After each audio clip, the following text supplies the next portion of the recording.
Hello lovely people, I hope you are doing well. So we should be on what should be the final part of Distortion Detective. Thank you to everyone that's been checking out these videos. I hope you've enjoyed them. Yeah, this should be the final part though, from what I can gather from the amount of chapters there are. So yeah, I don't know how this is all gonna get tied up. I don't know like what's gonna happen next, where they're gonna, you know, go and stuff, but I'm very excited because it seems like Vesper's joined the team as well. But this story has been so goddamn good. Oh, I'm so excited to see what happens next. So yeah, we're gonna dive in. But yeah, don't forget, if you're enjoying this series, like, subscribe, all that stuff. I really want to do Leviathan, and people have been asking me to maybe go through Wonder Lab as well. So if you want to see those, let me know in the comments below, because yeah, I'm happy to go through them and do some voice acting stuff. So yeah, let me know if you want to see that.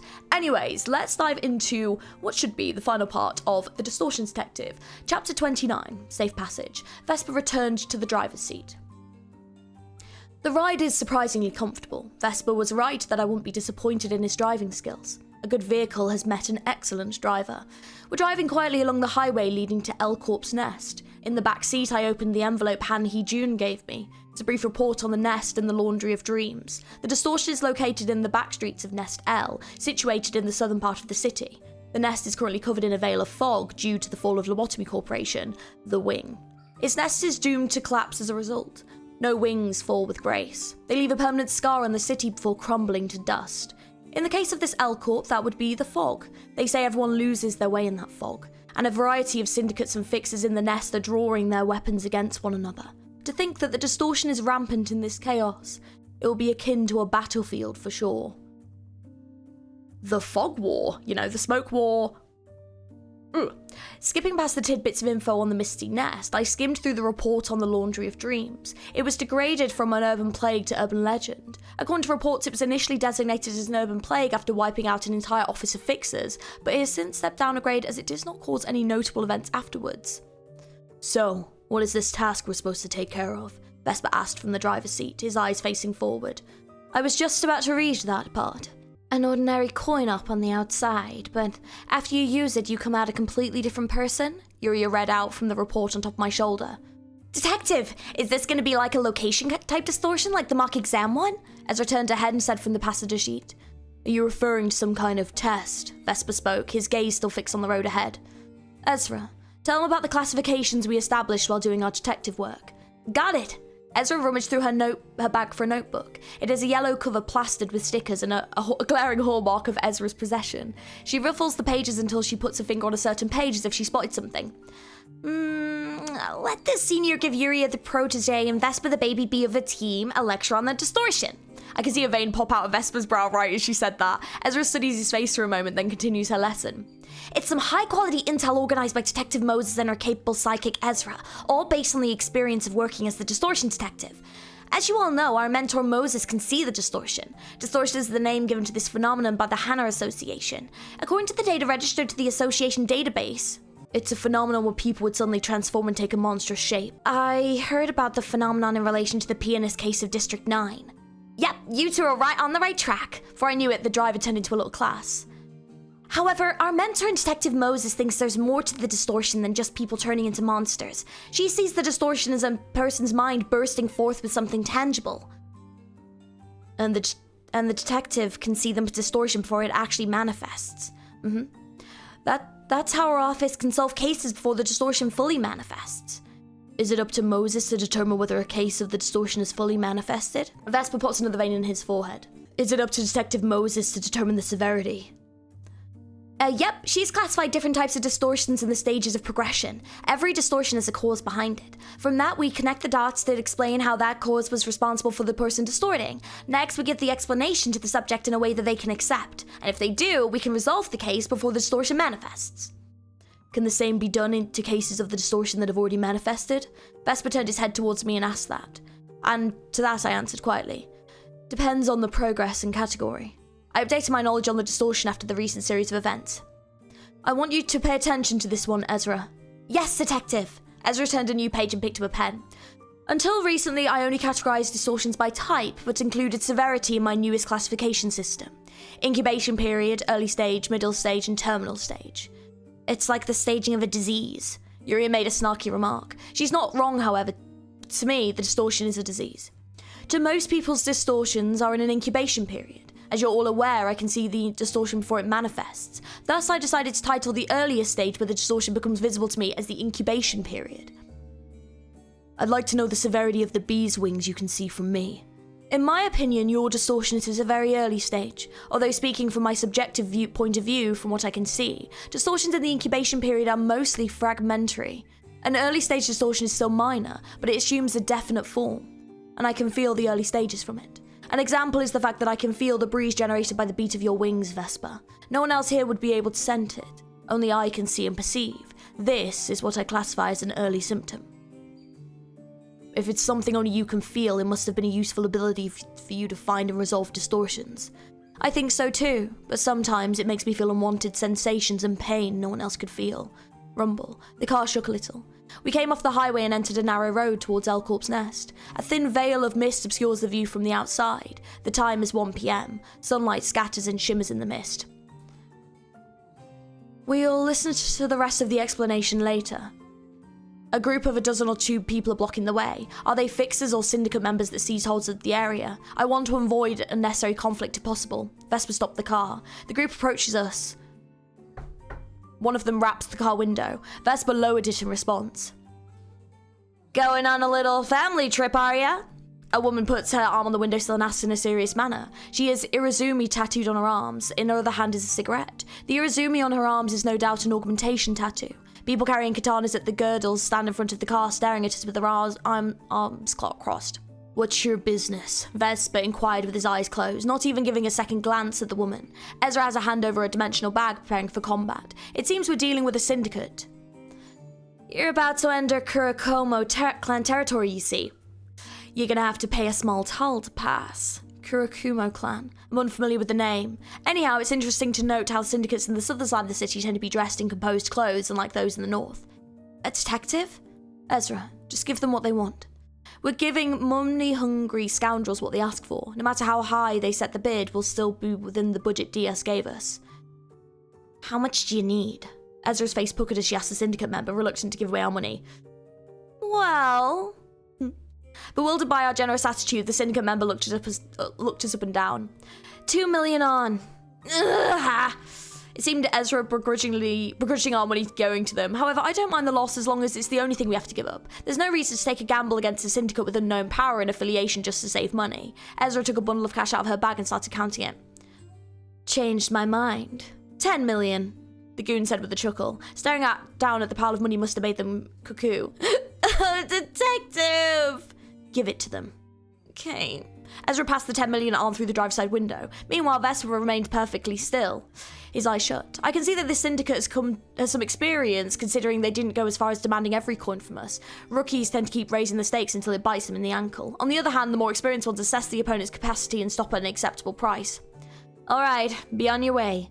And cutie, you can have this. Ezra has handed a black plastic plate. It's a pass. That thing should let you get through any area under Kurokomo clan's rule. I'm Yuri, one of the vice captains of the Kurokomo clan. You know, I like you gals. Why don't you tell me your name when you drop by the bar for a drink? I'll pay the tab for you. That was resolved smoothly. Have a nice, happy, sappy family trip.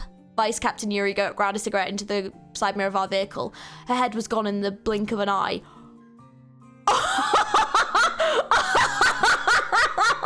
Holy fuck! No way! Holy fuck, Vesper! You didn't realise he was... That is fucking brutal! What the fuck? Oh my god, he's so unhinged. I didn't know how unhinged he was. This is hilarious. Holy shit. No, it's awful, but it's like unexpectedly hilarious, you know. Oh, for Vesper. Vesper fist cleanly removed the vice captain's head from her body with a single thrust. He calmly steps out of the car and cleans a cigarette ash off the side mirror. The unexpected event left everyone quiet. Vesper proceeded to grab his swando from the side of the driver's seat and charged into the group of thugs. Amidst the thin fog, flashes of yellow light shine, followed by spurts of blood. Another moment passed, and the Vesper returned to the driver's seat. What is he doing?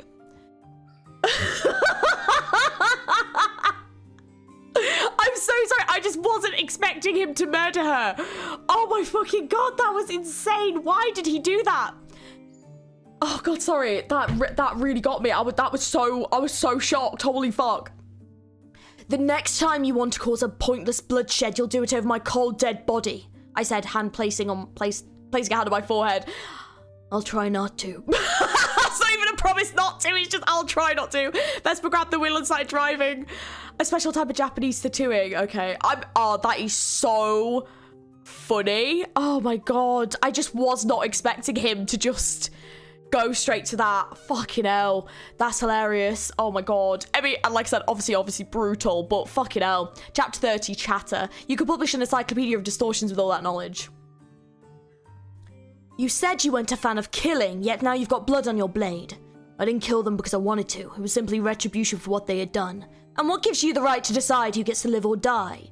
There was a mound of severed heads behind them. I suspect those belonged to the people who couldn't afford the toll. What a hero you've become. You'll have to follow every order I make if you want to receive Diaz's aid to get your job back. If our mission ends in failure because of your imprudent behavior, Vesper, you'd better forget about returning to M Corp, because Diaz will sink you to rock bottom and ensure that you spend the rest of your life in misery. I'll keep that in mind, Vesper replied as he slowly closed his eyes. Ezra sits next to him, seemingly lost in thought and fiddling with the plate Vice Captain Yuri gave her. Beneath her feet are bundles of cash that amount to 10 million Arn hurriedly collected back from the dead syndicate member. The bills have smidges of blood on them, but there should be no problem using it. Detective, maybe we can still use this plate? Ezra turned to me and asked. There won't be any problem using it to pass through turf under the Kurokomo clan, of course. I don't think there's anyone who could have figured out who killed Vice Captain Yuri. Oh. No, that's not what I meant. Could I get free drinks with this? So that's what she was looking forward to. Where there's alcohol, there's usually a snack. It's little wonder that she's showing interest.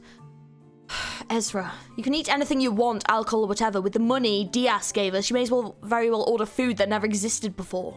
Vesper's ears twitched slightly. This young man is quite a hearty eater, isn't he? Give me that plate. Okay. The word Kurokomo Kai is written in kanji on the side of the plate. On the back side is handwriting that appears to be the signature of Vice Captain Yuri. This might be handy later on.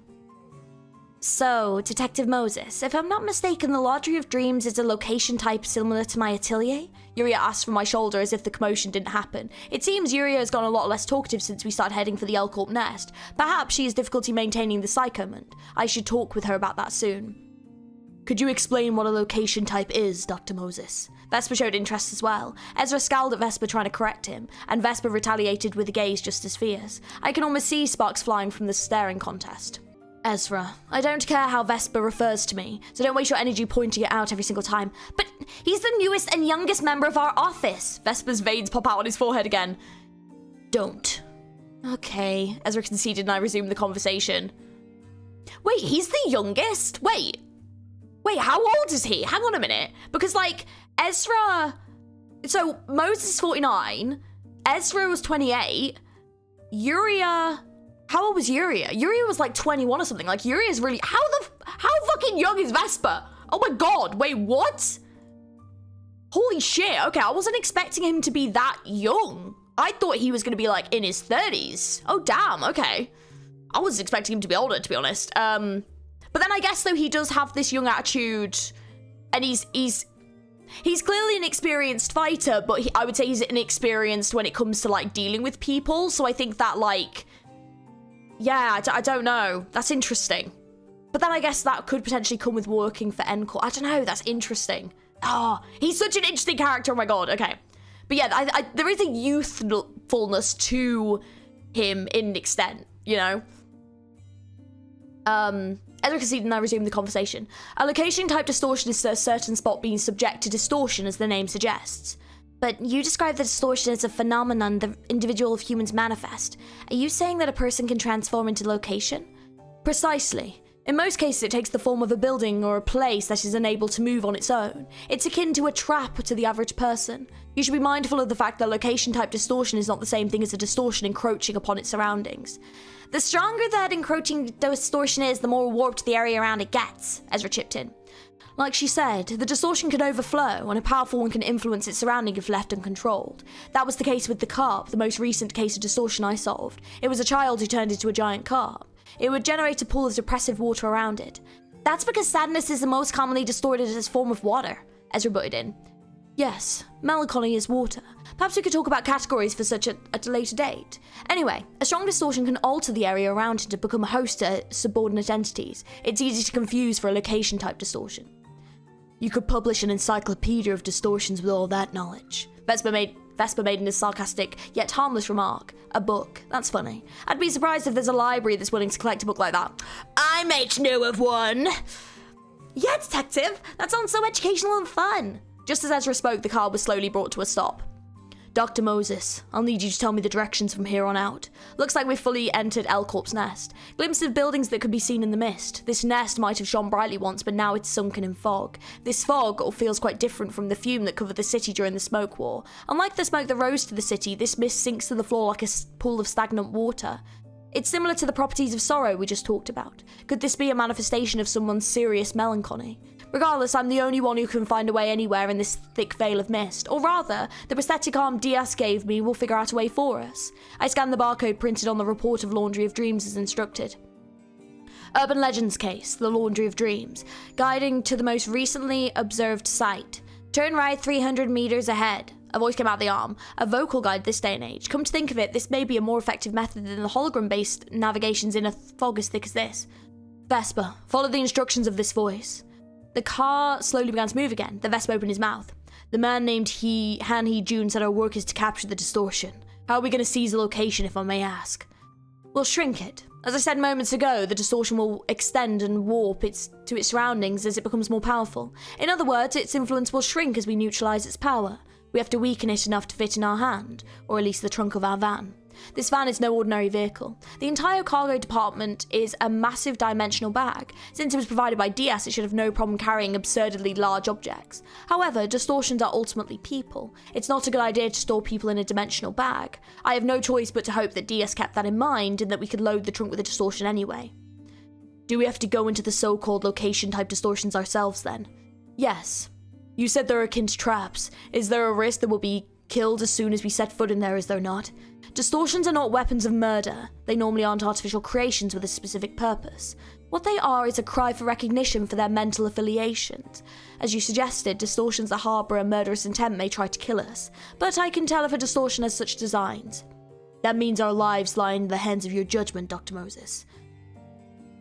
Of course you should. All we gotta do is trust the detective, Biddy Baby Bee. Vesper popped a vein once again. Ezra seems to be enjoying it at this point. The conversation stopped there. Only the mechanical voice in my arm would break the silence. Yuria is being strangely quiet. When I looked to my left, the red teddy bear was lolling on my shoulder. Her synchronization with Psychoment appears to be unstable as I suspected. Even if the teddy bear were to stop moving, that wouldn't mean the death of her. Her real body is under the protection of the Dogui office after all. The teddy bear suddenly flinched. Detective Moses. I see you're having trouble maintaining your Psychoment right now. Yeah. My consciousness is fading the deeper we get into this nest and the thicker the mist gets. Rest up a while. I'll keep the teddy bear with me. Thank you. I'll take a short nap, having to work like a dog. Teddy bear's voice trailed off as its head was lowered. You have arrived at your destination. A large green neon sign was flashing sporadically before us. The bright neon light turned the fog around it green. The Laundry of Dreams. We're there, Dr. Moses. All right, be prepared, everyone. Ezra took a dimensional bag and Vesper took his sword and harpoon as we got out of the car. I placed the smoking pipe in my mouth. We walked to the entrance of the laundromat, and I puffed out the smoke while closely observing the exterior of the building. The tobacco smoke scattered into the air and became one with the fog. Now then, let's retrieve the distortion. We entered the Laundry of Dreams. Ooh, interesting. Oh, this is really good so far. I like the team up, but I also like the fact they haven't just like fallen into working together really smoothly. Like there's definitely some problems here and there's definitely some issues here, and I think it'll be interesting to see how they develop to the point where we see them in Limbus Company, where they obviously work together a lot better, you know? So yeah, that's exciting. Chapter 31, The Laundry of Dreams. This is just like solving relationship issues between people. The joints of the glass door creaked as we entered the laundromat, a spacey and aged washateria housing 26 front-load washing machines. Faded fluorescent lamps shone over the embrowned floor tiles. A few bugs buzz away near the light and an old pop song is playing from the speaker on the ceiling. I assume you deemed that this distortion is not a threat to us, seeing that you walked into the place willingly, Dr. Moses. Vesper spoke, scanning the surroundings with his eyes. Grade 3 Fixer and their colleague fell victim here. An office was annihilated and people were missing, right, Detective? Not for long. They were found in another place as different people altogether. What exactly do you mean when you say they were different people altogether? In the most literal sense. Their appearance stayed the same, but inside they were completely dissimilar to before. No one could recognize who they'd become. Detective! Over here! I found a washing machine that's running right now. Ezra waved me over. The machine's rattled, laundry tumbling and spinning inside. I placed my smoking pipe in my mouth. Laundry. Surely it won't be anything ordinary, though it's hard to see what's inside while it's running. Yet it would be a pretty reckless move to forcibly stop the machine, but now we'll have to observe the place more. Dr. Moses, I see a storage and utility room there. I puffed out smoke and walked to the door Vesper pointed at. Was this laundromat not a self-service facility? If the owner is present, that would make this a different type of distortion from what I expected. The existence of a room dedicated to collecting laundry suggests that the owner of the laundromat manually cleans the clothes customers entrust to them. However, I don't see a cash register or any sort of station that a staff member would work at. Vesper, open the door. And Ezra, look around a little more. Roger! Upon opening the door to the storage room, a refreshing scent of fabric softener wafted out through the air. A sight that unfolded before our eyes, however, was anything but refreshing. This is a butcher's shop. Human skin is suspended upon the hangers. Ew! Ew! Why? Why? Why? Why? Why? Why does it always have to go to, like, this? God damn it. Human skin is suspended upon the hangers. I see how it is. I blow out a puff of smoke. It's gross. Oh, I don't like that. Oh no, it's like to describe it. Okay. I don't like it. Oh god. Okay. Peel off a human skin and wash their inside clean. Oh, that is what this laundromat of dreams is, typical of the city. I'm bloody glad this wasn't in Ruiner. Oh my god. That would have been fucking traumatizing. Be like, Roland, help. Provocative procedure like skinning humans alive or some such doesn't come as a surprise to anymore. Yeah, the next question is its purpose. I have to wonder, is the act of washing to signify purification or does it imply change? I have a feeling the latter is more likely to be the case. There's a desire to become someone else and stand out among the stereotyped city folk. It should be stronger than the desire to get clean at the very least. In a coin op such as this, the act of washing is as simple as putting clothes in the washing machine and inserting a coin. Looking at the human hide that's hung here, it would seem that people who visited this place took off their own skin and left it here. But when did it happen? Right after entering the laundromat? After inserting the coin? But wouldn't the laundry have to be inside the machine first? That's still a hazy mystery. If this space was deceiving people's perception, my eyes would have caught the process. I don't see any sign of such illusion yet. I guess I should investigate the washing machines once again. Let's go back out. Detective! I can't get the washing machines to work using ordinary coins. Ezra, you dimwit. Don't bloody use the washing machine! Who told you to fiddle with the washing machine? Don't mess with the distortion while I'm not around. Okay, Ezra answered in a dispirited voice. There are several problems when a person who can't see a distortion is involved in solving cases for the distortion. For instance, they might walk into the gaping mouth full of teeth that I can vividly see, or be enticed into doing something not knowing they're being pulled away by shadowy hands. Thus, it takes a person who can see the various sides of the distortion to aptly handle it.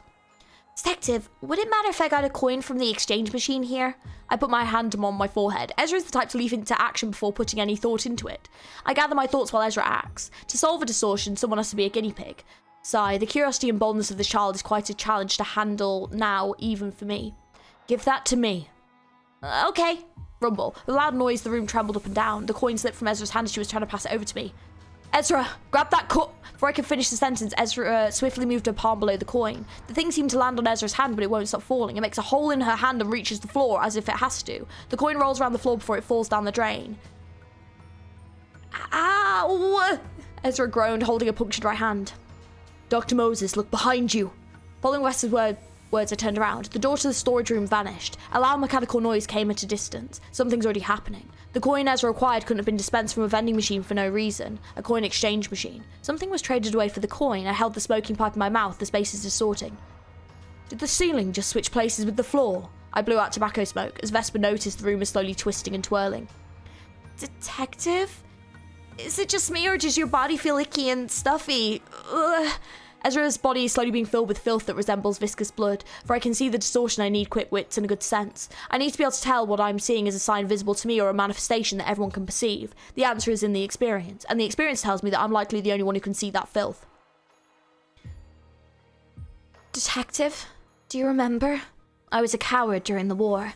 I won't be forgiven either, right? This topic again. The memory of the days are one of the subjects commonly brought up whenever Distortion evokes Ezra's traumas, the memories of the smoke war. They haunt Ezra and I constantly. I've become an expert in dealing with such trauma thanks to that. The memories will be unbearable to her and she will cause some kind of trouble as a result. Gah! Away with this dirty body! At the sound of something being unzipped, the skin of the human knew as Ezra was Oh! Ezra, no! That's grim. Oh, that is not good. The skin of the human that was such an understatement. That is not good. Georgie, she's literally just peeled the skin off. What? That's not good. It's fucking horrible. What am I on about? The skin of the human we knew as Ezra was stripped from head, shoulders, knees, and toes. The side of a person who no one wants to see, that could only be described as a form I can't dare look at, a heap of desires. I couldn't stand the sight, so I shut my eyes tight. Ezra. Vesper, keep your eyes closed. I bit into the smoking pipe and exhaled a white breath. The room was filled with mist. Vesper's mind could be affected if he sees a current form. I immediately breathed in and let out a violet breath. I wrapped the violet whip around the silhouette that I think is Ezra. And do your best to stand absolutely still. I can't handle two people doing idiotic things at once. Vesper understood. Vesper responded. I got the pattern down. Once a human takes off their skin, they'll put it in one of the washing machines. Then they'll head over to the storage room and wear another person's husk. Wearing a new and clean clothing, they leave the laundromat as a brand new individual. If Ezra reaches that point, there won't be much I can do. I'll be losing her forever. To avoid that, I stopped her in her tracks somehow. Distortions are solved through contradiction. The deeds that considered natural and mandatory here must be denied in reverse, making the person wear their contaminated shell before it could be washed. Such action will weaken the distortion of the laundry of dreams. What can we do to make her put her own skin back on then? Forcefully put it on her? No. She must wear it voluntarily. She has to wear her own shell knowing that it's still a filthy husk. That's how we can deny this place. This space. Can I not slash it? There's no guarantee it won't backfire. Destructive measures should be taken as the last resort. It means it's not entirely out of the question. I should prepare myself in that case. Vesper kept his eyes closed and put his hand on the sheath of his sword. It's a huge relief that he wasn't afflicted with the distortion's influence. I have no clues about Vesper's past or his trauma. Learning this past will be a process of trial and error, no doubt. The time will come one day, and it will be unavoidable. I'll have to take my time to know him. That is to say, I know well how to handle Ezra after spending much time with her. Tell me, do you think your current self is filthy? I got too much blood on my hands. I'm dirty. I hate myself. I like you for who you are, even if you think it's unclean. Forthright without redundancy, I say out loud what I think of Ezra straight to her. Really? The answer is easy, but it's always an ordeal for me to speak it out. I really do. Ezra is conscious of others' attention, especially mine. I like that side of hers. All things considered, I can't bring myself to hate her. Ezra is my co-worker and subordinate, and it's my responsibility to take care of her. The mash of flesh that is probably Ezra picks up the smelly, filthy husk and wears it once more. The laundromat stops twirling and bending and gradually returns to how it looked before. Soon afterwards, the space begins to shrink. Vesper, get Ezra and shove the hell out of here. We quickly sprinted towards the front door. The cold evening air and the moisture of damp drizzle assailed my nostrils. We managed to escape safely. The laundry of dreams was behind us, reducing the size to a small toy house. Has the case been solved? Vesper asked, carrying Ezra on his shoulders. Quiet. Is it always like this? I wasn't nearly as dramatic as I expected. I didn't even have to help. Only because I knew who I was dealing with. That's why Ezra and I are working together. I placed my pipe in my mouth. This case was tame and simple compared to other recent events. And staying still was a big enough help. If you were in Ezra's shoes, I might not have been able to do anything. Besides, the distortion is an ultimately human affair. Oftentimes, things are covered up and the details are glossed over. That sounds like how human relationships go. I puffed out smoke. He's dead on the nail. This is just like some relationship issues between people. If I try and ignore the root of the issue and turn away from it, it can be ended on an ambiguous note. In this case, I didn't bother to understand the cause of the process of the distortion, nor did I try to make the subject understand it, because it's not my business, because it wasn't necessary. Dr. Moses, if our objective was to solve the distortions rather than capture them, would it be possible to revert that laundromat to a human? It should be. The steps will be more complicated than what we did just now. Are you curious? The distortion is also similar to human relationships, that the problem gets harder to solve if I try to face it directly and bring it to a definite conclusion. Never mind. If it's something I must know, you will elucidate it at some point. I picked up the laundromat of dreams and stored it in the trunk. At this size, there's no need to call Ujat to help retrieve it. Vesper laid Ezra on the back seat of the vehicle. Did you two participate in the smoke war? I don't feel like talking about that at the moment. Understood. Vesper took the driver's seat. I shook off my smoking pipe and sat in the passenger seat. I then manipulated my prosthetic arm. Beep, beep. Han Hee-jun. Yes, Doctor? A detestable, soddy voice comes out of the arm. We've taken care of the laundry of dreams. We're moving on to the case of the human thunderbolt. Looks like you've solved the case safe and sound. Amending the call. Hold on, Doctor. Did you meddle with the Kurokomo clan by any chance? We did. So he somehow found out about it. He sure is a competent informant, and he's most certainly going to give me a chewing out for this. The Kurokomo clan is a thumb subsidiary. I suggest avoiding conflict with a finger if you wish to complete the mission in, as if I'm some kid that needs his nagging. Beep, beep. The thumb is... Here we go. Here we go. Let's see what happens here. Let's see. The thumb is decent compared to the index. At least I won't be talking to a wall. It's a good point, yeah. Dr. Moses, are you scared that we might have to face a finger? If we ever happen to confront the thumb, please let me lend my strength. This child has his stories. Oh, he's got a history with the thumb? Interesting. This child has his stories, I see. That's up to me to decide, depending on the situation. Vesper seemed to think for a moment with his eyes closed. All right.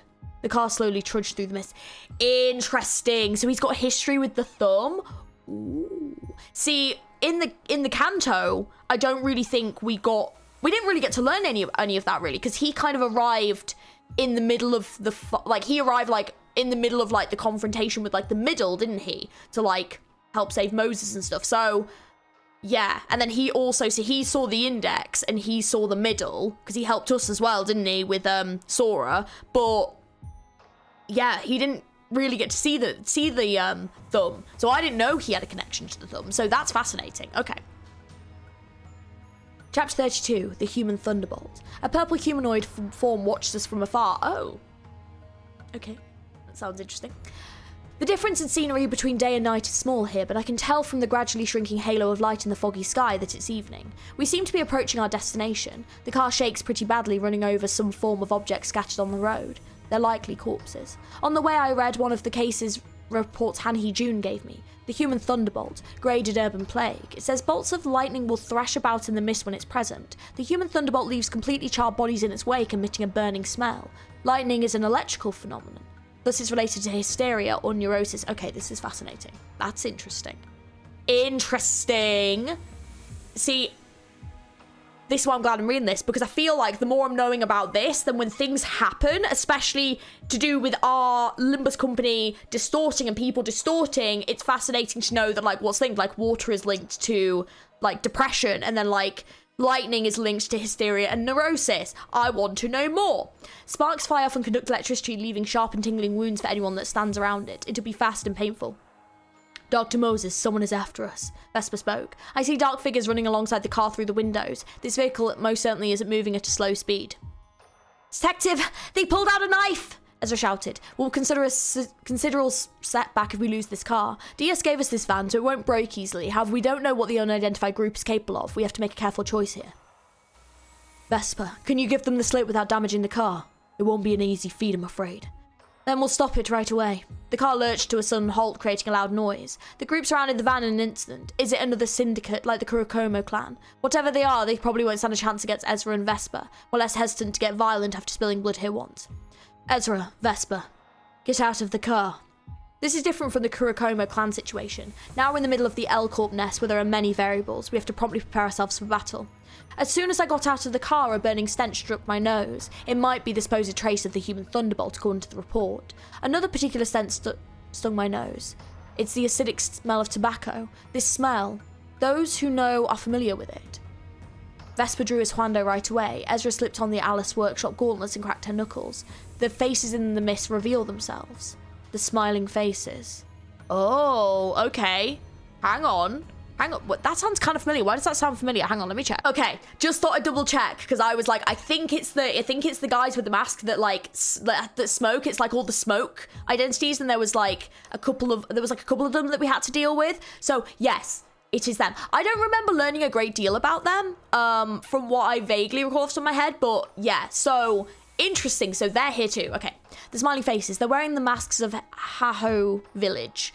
The syndicate is characterized by their steel fate masks grinning from ear to ear. Their smoke performance enhancing narcotics from the gigantic pipes they're carrying. We've run into urban nightmare class syndicates while trying to solve an urban plague case. It's not an unlikely occasion. The syndicate started out in the east of the city, but their influence has grown over time and now they're all over. Are you here to eat us? I place my pipe in my mouth. They can be discussed with at the very least. See, you don't want silence when you ask if someone's going to eat you. That's not ideal. Usually want a response of, no. Okay, that's not what I want at all. I place my pipe in my mouth. They can be discussed with the very least. A moment of silence passed. Detective, why won't those chatty guys speak at all? Keeping our eyes to the front, Ezra asked me in this tiny voice. I'm wondering the same thing. They're strangely quiet for how talkative they usually are. There seems to be about 7 of them. That's not a small number. The smiling faces quietly bite their just giant smoking pipes, inhaling and exhaling smoke. I blew out smoke as well. Their movement is different. They're known for their uncanny way of acting, but something is particularly odd about this group. They twitch their bodies as if they were wooden puppets, and there are faint sparks of electricity flowing through them. They're coming, Vesper said. Puffing out smoke in the mist, the smiley faces commenced running at us. Their massive smoking pipes double as blunt weapons. It also contains a hidden blade sheathed in the bowl of the pipe, so it looks like a sword stick. Ezra faced 2 of them charging at us. One of them swung a smoking pipe in a large arc, and she struck the bowl of the pipe with her fist. It made a small dent in the pipe, throwing the attacker off balance. Ow! Detective, my fist hurts so bad!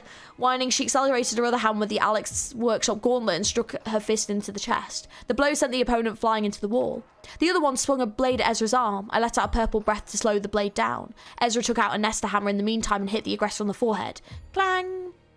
The metallic objects rang as they clashed. The hammer got crushed from the impact. The mask, on the other hand, is intact. Vesper takes the rest of them on the other side. So, like, Ezra's, like, got, like, 2, and one of them is really hard to kill, and Vesper's got 5. Oh, my God.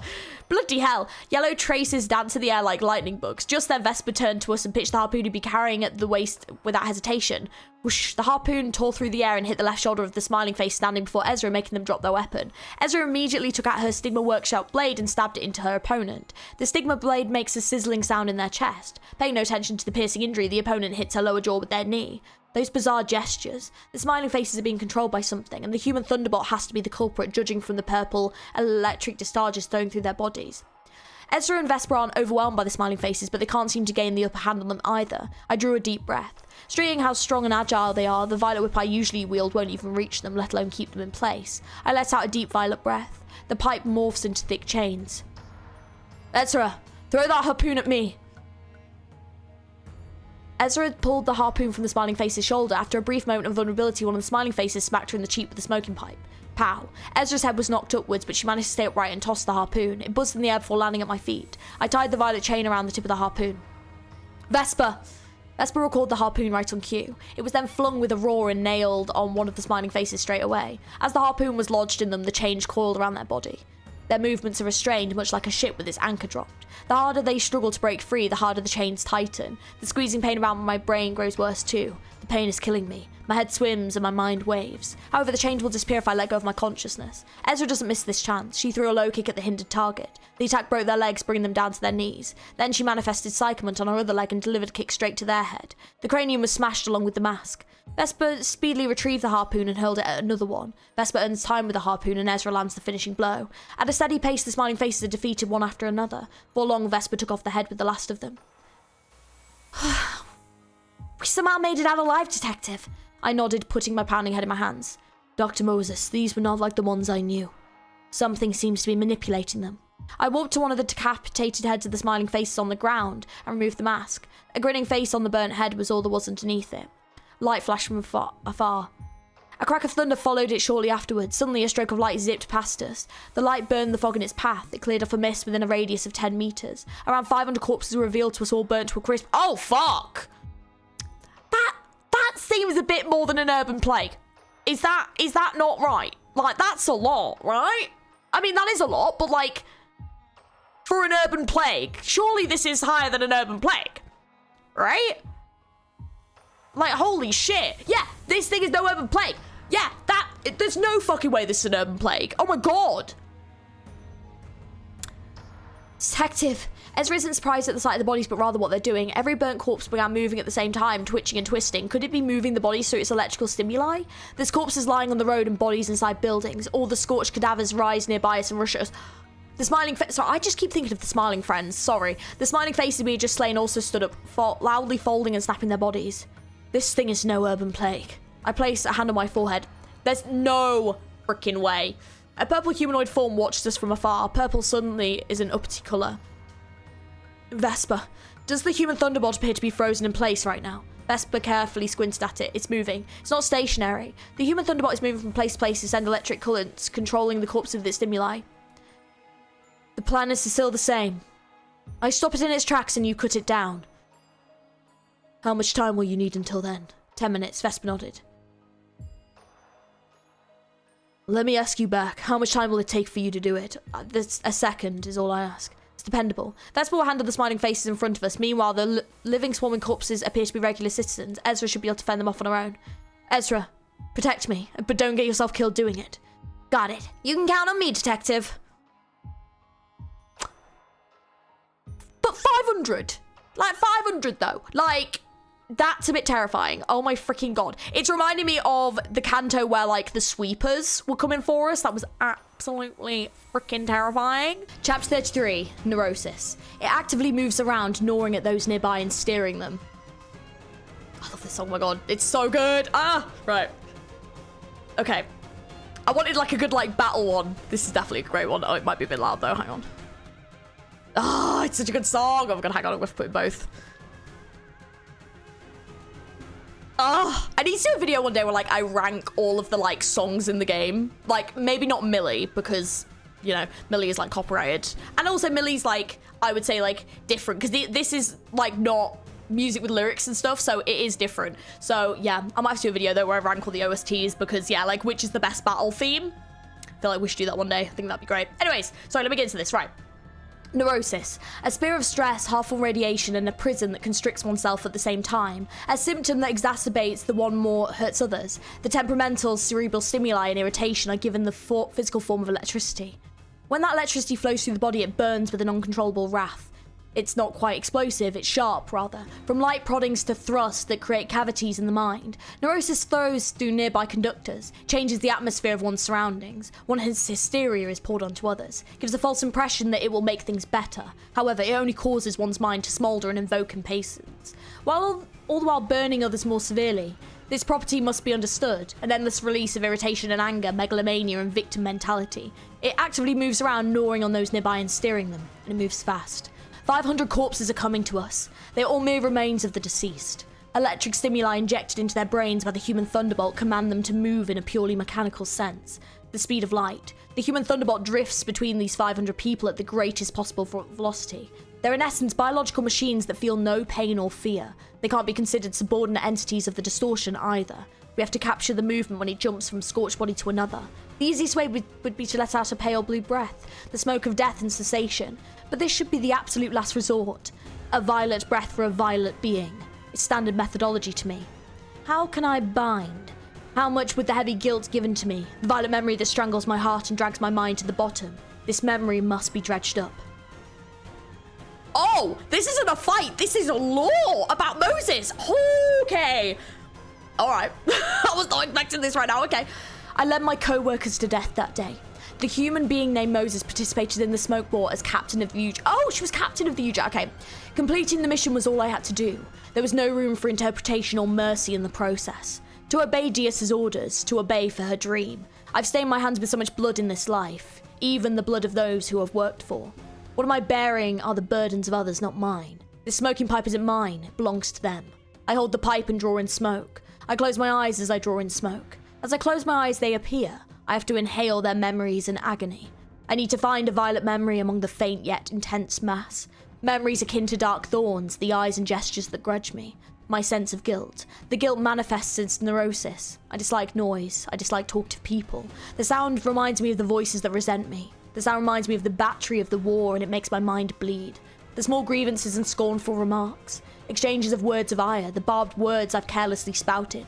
The days in my life when I pushed someone and drove someone to tears. Had I been kinder, had I been more understanding. I didn't look after my subordinates. My eyes were fixed on Dias. Everything that happened in the process were trivial matters to me. In the city where there's no good or evil, I made a distinction. What Dias wishes for and what she does not. That was the only criterion which severs the good from the bad. So what makes me so desperate? I can hear the cries and screams of my subordinates. I ignored them and went on my way. I shouldn't have turned around that time. Once I looked back, the path of blood I'd been taking was so candidly visible, I couldn't help but cry. Why did I change my mind at the last moment? Why did a sense of altruism for my colleagues bloom so suddenly? I want to give them salvation. to those who drift in my head. Each time I resolve a case of the distortion, their streams go silent one by one, but the quiet doesn't last long. Why did I abandon them? Why did I give them that heartless order, lacking even a speck of what could be thought of a heart, and then come to try and save them? Why did I push them into the maw of hell? I have been resolving distortions because I couldn't bear to hear the noises of their voices blaming me. This is like a narcotic I cannot quit. As soon as I stop taking the drug that is resolving distortions, the pain begins to constrict around my head again. This is not voluntary service or charity work. It's only a drug that I take to ease my guilt. And yet, I have the audacity to call myself detective and ask for payment. The requests and clients I declined, all of this becomes a cumbersome and hurtful chain that stifles my heart once again. This is the chain I wanted to find. I tighten the grip around my mind. The chain can be brought out if I choke my heart until blood and pus are completely wrung out of it. This heavy contrition of mine, the grudges of 2,142 people I brought to death. However fast and sharp the neurosis of the human thunderbolt may be, it won't be greater than the weight and anguish of the chains I feel deep in my heart. I face the reality that everything I believed to be right was simply a childish attempt at self-satisfaction to cut out my neurosis. Humiliation and self-loathing, vexation and anger for myself, I squeezed out all of it. I exhaled a violet breath. The smoking pipe turned into a hair-thin and pointed needle. A strand of thread which held onto the eye of the needle links to my chest as though the thread were reeled from my heart. This is not just a thread, it's a chain, a shackle. We have 30 seconds. Vestra and Vesper are straining every nerve to hold back the horde of burnt corpses. An abundance of bits and pieces of charred bodies are at my feet. One of those bits crawls towards me with the last traces of electrical stimuli remaining in it. I stabbed the heavy and sharp needle into the arm of the crawling corpse. In an instant, my violet neuroses flowed through all the corpses at the speed of light. Every corpse stopped dead at once. The chain moved from body to body and tied them together. The longer the thread becomes, the more my heart bleeds. The sensation of barbed wire squeezing and crushing my brain, I have to stand with it. Not even a second passed, but so much physical and mental pain is being inflicted on my body that it could end my life. Zzz, the powerful buzzing of a bee. The yellow harpoon soared through the air and pierced the human thunderbolt's chest as it paused between corpses. It is done, Dr. Moses. The corpses went limp and collapsed to the ground. Detective, are you okay? Ezra asked, having suffered many injuries herself. I nodded in response. The work is not done yet. The elongated chains of my mind have now been retracted to where they came. Brooding over the memory and agony, I slowly pull back the chains back into my heart.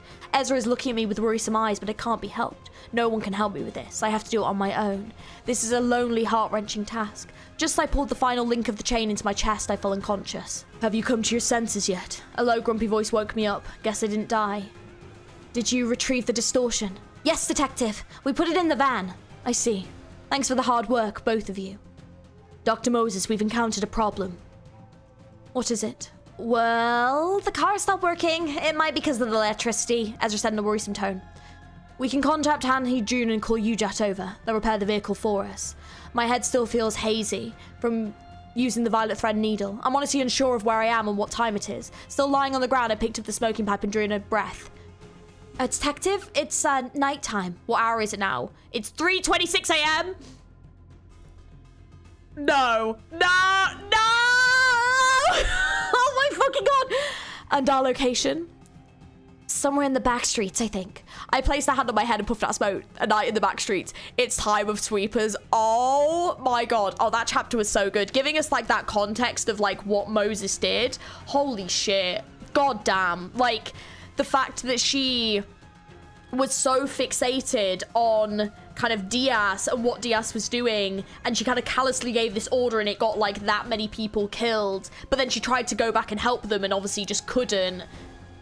That's brutal, dude. That is so brutal, but it definitely is rounding out the character of Moses for me more and helping me to get to know her more. But yeah, Captain of the UJAT, damn. So she definitely is strong. Like, she definitely is. I mean, obviously with the pipe, she has some abilities. Oh, no.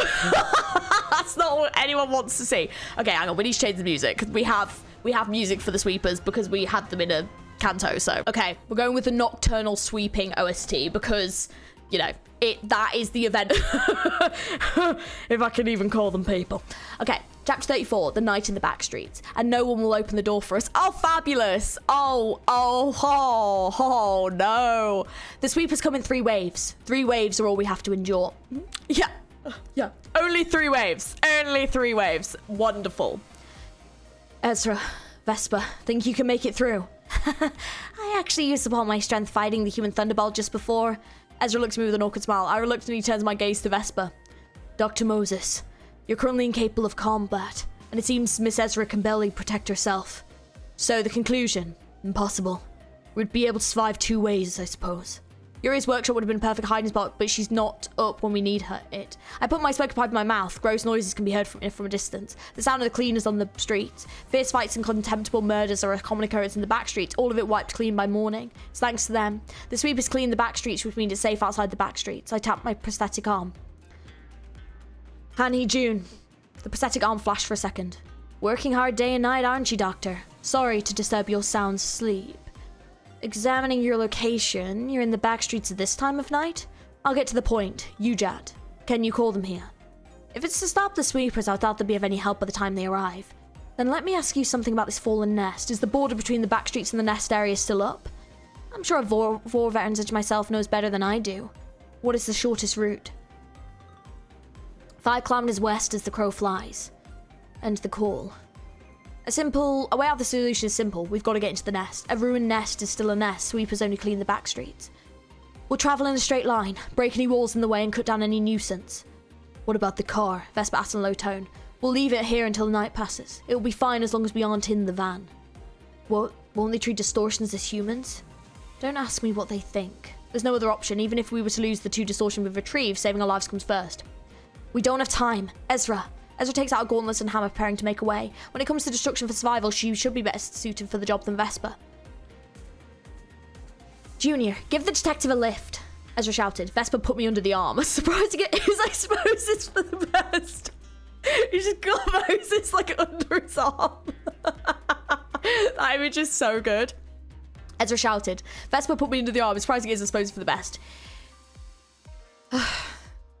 Honestly, here we go, Detective and Junior. Vespa drew his sword with his other arm. To the west, a brick wall stands in the way. We'll breach this first. Ezra put her fist through the wall. It crumbled with ease. There's a 2-story house standing right in front of it. Just as she tries to break the walls, Vespa stops her. Residential areas mustn't be destroyed during the night in the back streets. A taboo. I hadn't thought of the residential area. All of our problems could be solved if we can enter this house, but we need permission from the owner of the home first. It's not just a taboo in a nest. It's a taboo of the city. It means violating it won't suddenly end with a taboo hunter or 2 chasing us. The night in the back streets is a completely lawless hour. There's one exception among this, which remains safe. The residential area. An inviolable territory. The head of the city doesn't allow the sanctuary to collapse, and no one will open the door for us. Detective, what should we do? We shan't dare to commit a taboo that's not even the fingers violate. I can hear 3 to 4 people sobbing inside the house. A group of strangers breaking walls and standing before their home would surely be a terrifying sight for them. The sound grew closer and the sweepers showed up from the mist. The sweepers see into corners of alleys like water flowing over a toy village.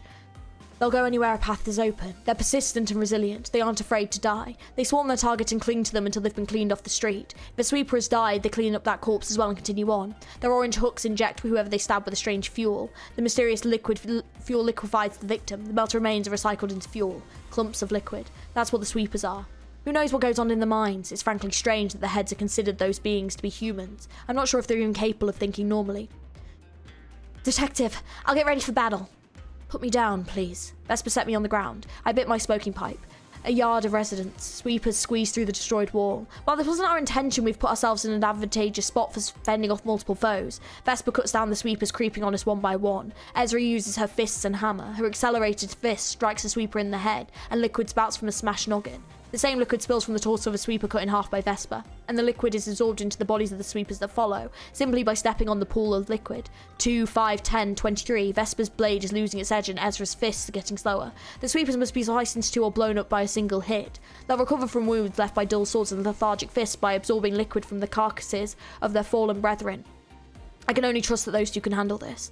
The first wave has died down. The time is 3:40 and a second wave will strike in about 10 minutes. We shouldn't stay here. We need to continue on to the west. However, we couldn't even make it 100 meters. I know this won't work, but I have to give it a shot anyway and knock on the door of the residence. My name is Moses and I'm a grade 5 fixer from the 7 Association. Could you please open this door? We just need to rest for a short while. There's 3 of us, including myself. The sound of a person weeping came from inside. We'll just take shelter until morning. We can pay you too, Ezra yelled urgently. We want to live. Please leave us alone. Detective, I guess it's not going to work, Ezra said in a discouraged tone. They're too scared to be reasoned with, thus we have no choice but to start running again. What will you do now? We have to move to the west. Vesper picked me up and ran westward, with Ezra following right behind. Let's just jump over or go around obstacles we encounter for now. We can't afford to check if everyone in front of us is part of a residential area in this thick mist. This is going to take more time.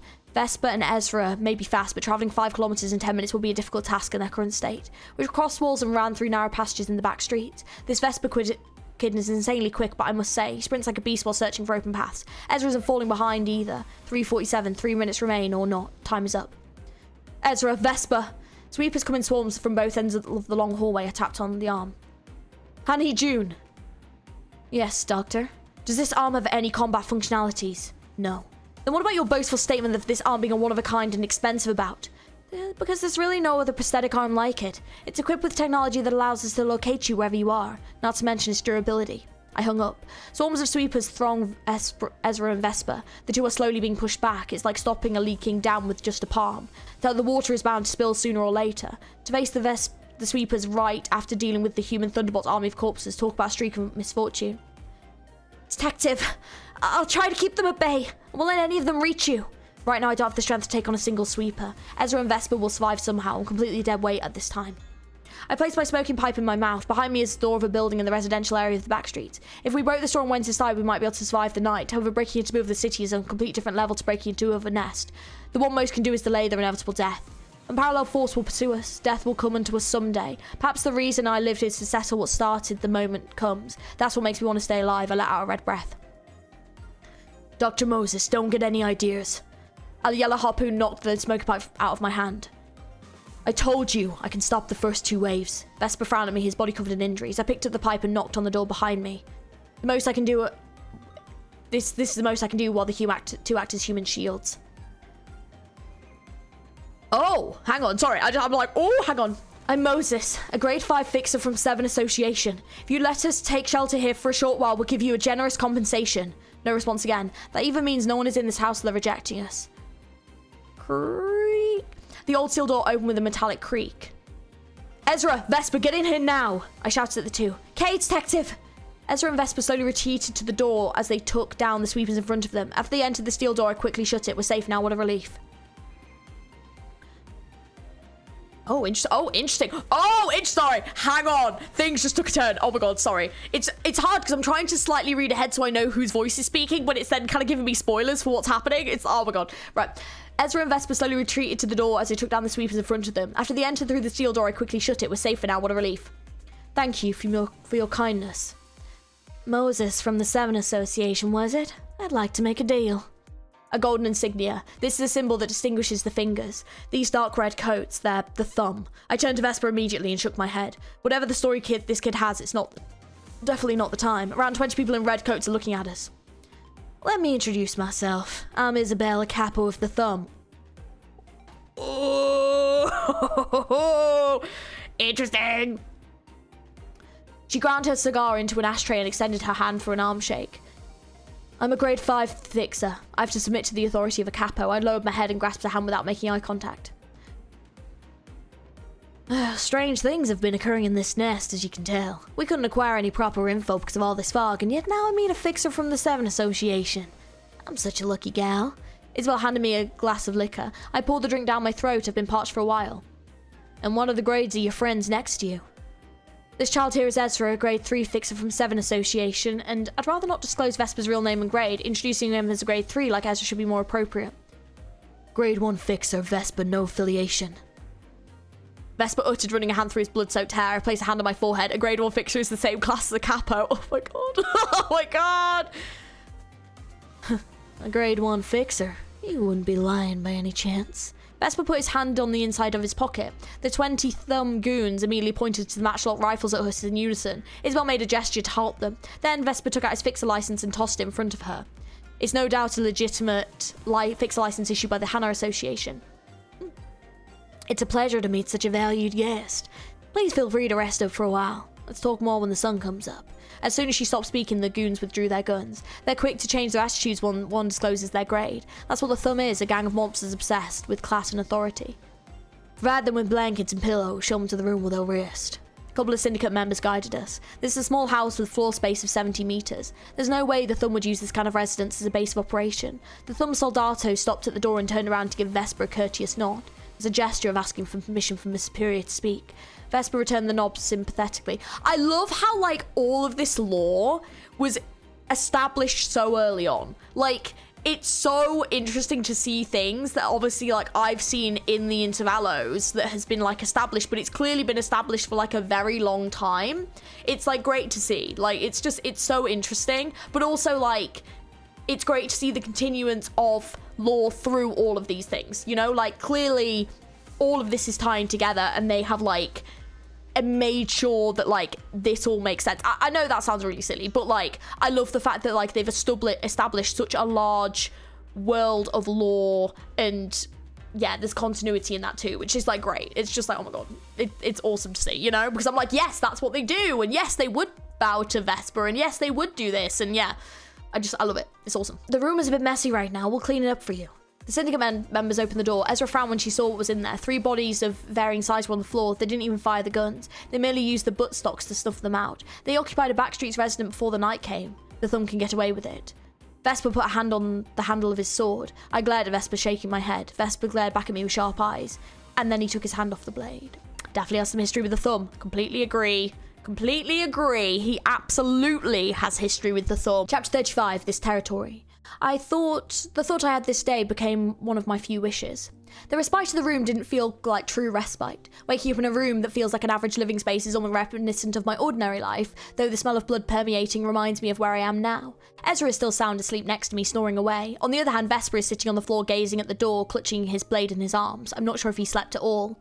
Have you gotten any sleep? I had enough rest that you won't have to worry about my condition. That's good to hear. Someone thumped on the door. Their silence suggests that they're a soldato, a class below the capo. Speak. This is Rami, a Thumb Soldato. I'm here to check if you've woken up. I turned to Vesper. A grade 5 thick such as myself should not mention a capo's name. Is Capo Isabella asking to see us? Vesper spoke on my behalf. Yes, she wishes to talk with you over a simple breakfast. We'll be there soon. It's fortunate to have Vesper with me. He'll make our negotiation with the Thumb smooth. I shook Ezra to wake her up.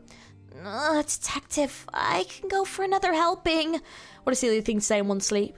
When I went out to the living room, plates of bacon and eggs sunny side up were set on the round table for 4, and the Thumb Capo Isabel sits at it. Please take a seat, Vesper and company, Isabel said to him, paying no attention to Ezra or I. We sat as we were told.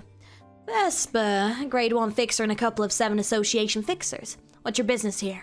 Could you be participating in the struggle to take over L Corp's nest like many others? Vesper grimaced as he speared a strip of bacon with a fork, seemingly annoyed. Then he looked right at Isabel. I work for Dr. Moses, the person here next to me. I devolve all my authority and power to Dr. Moses as of this moment. He hasn't even tried to hide his irritation. As you wish. I must say, it's interesting that you know about the transfer of authority the Thumb uses internally. Grade 1 fixers are truly in another league. Isabel gave her answer as she lit the cigar in her mouth. Or perhaps you're affiliate of the Thumb. Puffing out her cigar smoke towards Vesper, Isabel narrowed her eyes. He glared at her, not budging an inch. Let's not get off topic. Oh, let's not get off topic. I would like it if we can speak on equal terms. Ezra, clean the table, will you? I don't think we'll have time for a full meal. Okay.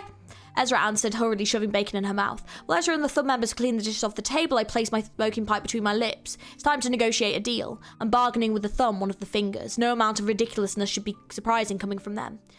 Well then, Miss Moses, grade 5 fixer of the 7 Association, let us speak on equal terms. Gladly. The Thumb is the strongest organisation power among the fingers. It controls a legion of subsidiary syndicates, and the members of the Thumb itself are not rallied for trivial matters. However, Soldatos and even a capo being at the site must mean that they're unable to rely on their subsidiaries. I imagine it's something to do with the fog covering this nest. The syndicate's organisational capability wouldn't be as effective in the mist that clouds one's cognition. They're likely desperate in their own rights in their attempt to make use of us. I'm about to offer a deal. I hope you're prepared. That's right. It's hard to refuse a deal offered by the Thumb. On equal standing, I could politely decline it with enough justification, but they provided us with shelter to survive the sweepers. We're indebted to them. I don't see any justification that could lift this debt. Let's hear the details of your offer. I bit the pipe and let out a breath. Miss Moses. First, I want you to give me an introduction of yourself and your colleagues. Although it won't change the outline of the offer, I might be able to take it into consideration. Isabel filled the glass in front of her with liquor. I'm working as the Distortion Detective, or so I call it. These two fellows are my assistants who help me with the job. Isabel's brow twitched. Perhaps the word distortion caught her attention. That's got to be the case. Several sightings of the distortion are apparently being reported in L-Corp's nest. There's no reason for me to hide my profession. Rather, they'll be motivated to hand over information about the cases of distortion that have emerged here. If this prediction misses the mark, though, it would mean that they're only interested in using us as another pawn in their strife. So you're a detective. It's impressive that you've got a grade 3 and a grade 1 fixer as your assistants. I'd contact the headquarters and check the facts right away if I could. But I cannot reach the outside at this moment, so I will have to trust your word on this. Isabel guzzled down her drink. It wasn't the mention of the distortions that she reacted to, unlike my expectation. I won't pry into it any further. There will be bloodshed in L-Corp's nest in the near future, as we of the Thumb and a subsidiary syndicate are preparing for this fight. Are you asking the Office of Distortion Detectives to join your forces as part of the deal? We ain't looking for soldiers to fight alongside us in an all-out war, no. The workshops and the nets we were supposed to provide with the Thumb with musket ammunition have disappeared. There was a spark in Ezra's eyes. It's only natural that bringing up workshops would draw her interest. The workshops that supply their goods to the Thumb must be especially intriguing since it's difficult to normally get in touch with them. And you want us to find their whereabouts? I held my pipe between my lips. Isabel nodded. If this is your offer, then what do you promise to give us in return? Is there anything you want? I need information regarding distortions. The Thumb will serve as a reliable network. We'll need information on the distortion phenomenon occurring in this nest, and we need lots of it. You want us to regularly update you on the news concerning them, is that correct? Isabel scanned me, Vesper, and Ezra with her eyes. Sadly, we're isolated at the moment. It's not an easy job to get our comms to work or to specify a location in this fog. That means you have no intel you can give us at this moment. For now, no. However, I'll ask the other capos when I contact the headquarters later. I can collect the intel and hand it over to you then. How does that sound? I blew out smoke. Our dialogue was resolved smoothly thanks to Vesper's presence, and she didn't ask too much of us for saving our lives. Isabel offered her hand to shake on it. Tell me more about the case of lost ammunition in the location of the workshop. I shook her hand. The street is brighter than it was at night, although the scenery is rather dim and blurry thanks to the fog. We're heading in the general direction of the workshop Isabel told us about. Ezra walks with a spring in her step, possibly because she's elated for the chance to see a workshop partnered with the Thumb. Vesper follows us wearing a frown. That kid certainly seems to have a deeply ill-fated relationship with the Thumb, and for reasons I'm not aware of yet. Ezra, do you know much about the workshops the Thumb gets service from? Yep, of course. Ezra's expression is that of someone begging to be asked more questions. It's true that I know little about the Thumb beyond common knowledge. There has been a lack of friction with the syndicate while going on about this job in general. So Ezra, could you brief us on what you know? As you're already aware, the Thumb uses muskets. Right. And the Thumb uses a large variety of bullets. They pick the right ones for the situation every time. I'm guessing those bullets are quite pricey. Oh, it's no joke. It's like they throw their money at the workshops when a purge happens. Vesper's brow furrowed upon hearing the word purge. He must have a troubled past concerning the Thumb's purge. They don't waste their ammo on trivial stuff, though. In fact, the Thumb's firearms are terrific weapons even without bullets. The buttstock performs better than your average blunt instruments, and it's made of the hardest wood available in the city. Ezra tirelessly goes on with her passionate speech. It may look simple at a glance, but it contains the technologies of several workshops. Acceleration and mass manipulation are a given. They can purge anybody they want with a reason. The buttstock is designed to be a good tool for bashing anyone's jaw, too. Is it so entertaining? Vesper murmured. It would all seem all this talk of this Thumb provoked him. Huh? Well, yeah, talking about workshops is always fun. Have you been struck by the buttstock yourself? Vesper gave Ezra a vicious glare. His eyes are much like those that I saw plenty of times throughout my life. Ezra's expression changed in the blink of an eye. The same expression she wore during the war. What are those eyes? Miss Ezra, I want you to refrain from talking about such things while I'm around, lest I cut your tongue off. Vesper grabbed the hilt of the sword at his side. Don't give that kind of look in front of the detective. Ezra spoke in a glacial voice. I placed a hand on my forehead. These kids are comparable to ticking time bombs. The detective and I have gone through a war. It was a hellish time, worse than anything you've ever experienced. A flash of yellow light danced around the air. What do you know about me? Vesper's sword was drawn before I noticed. I don't give a damn about that. Just don't invoke the memories of the war for the detective. For us, with those eyes. Ezra doesn't move a muscle. How can you talk about killing people so gleefully when you've suffered a war? I bit my smoke pipe. This is the only way I know to cope. Seek joy, and don't be so serious. Ezra's blonde hair gradually turns white.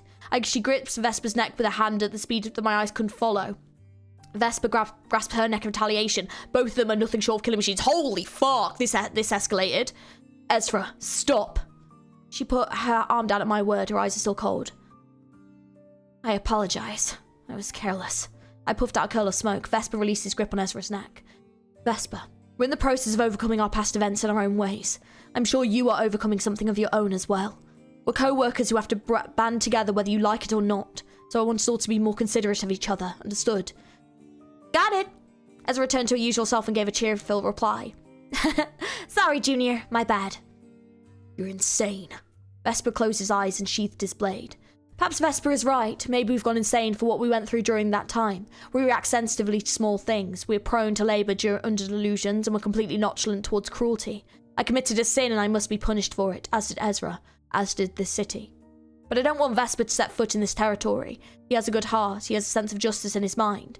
I thought that this day had become one of my few wishes. I struck off the stray thoughts shortly after. We walked into the mist for a while without speaking. Then we arrived at the site where the workshop in question should be. What a mess. A scene littered with corpses came into our sight. It's hard to tell if they're Fixers or Syndicate members.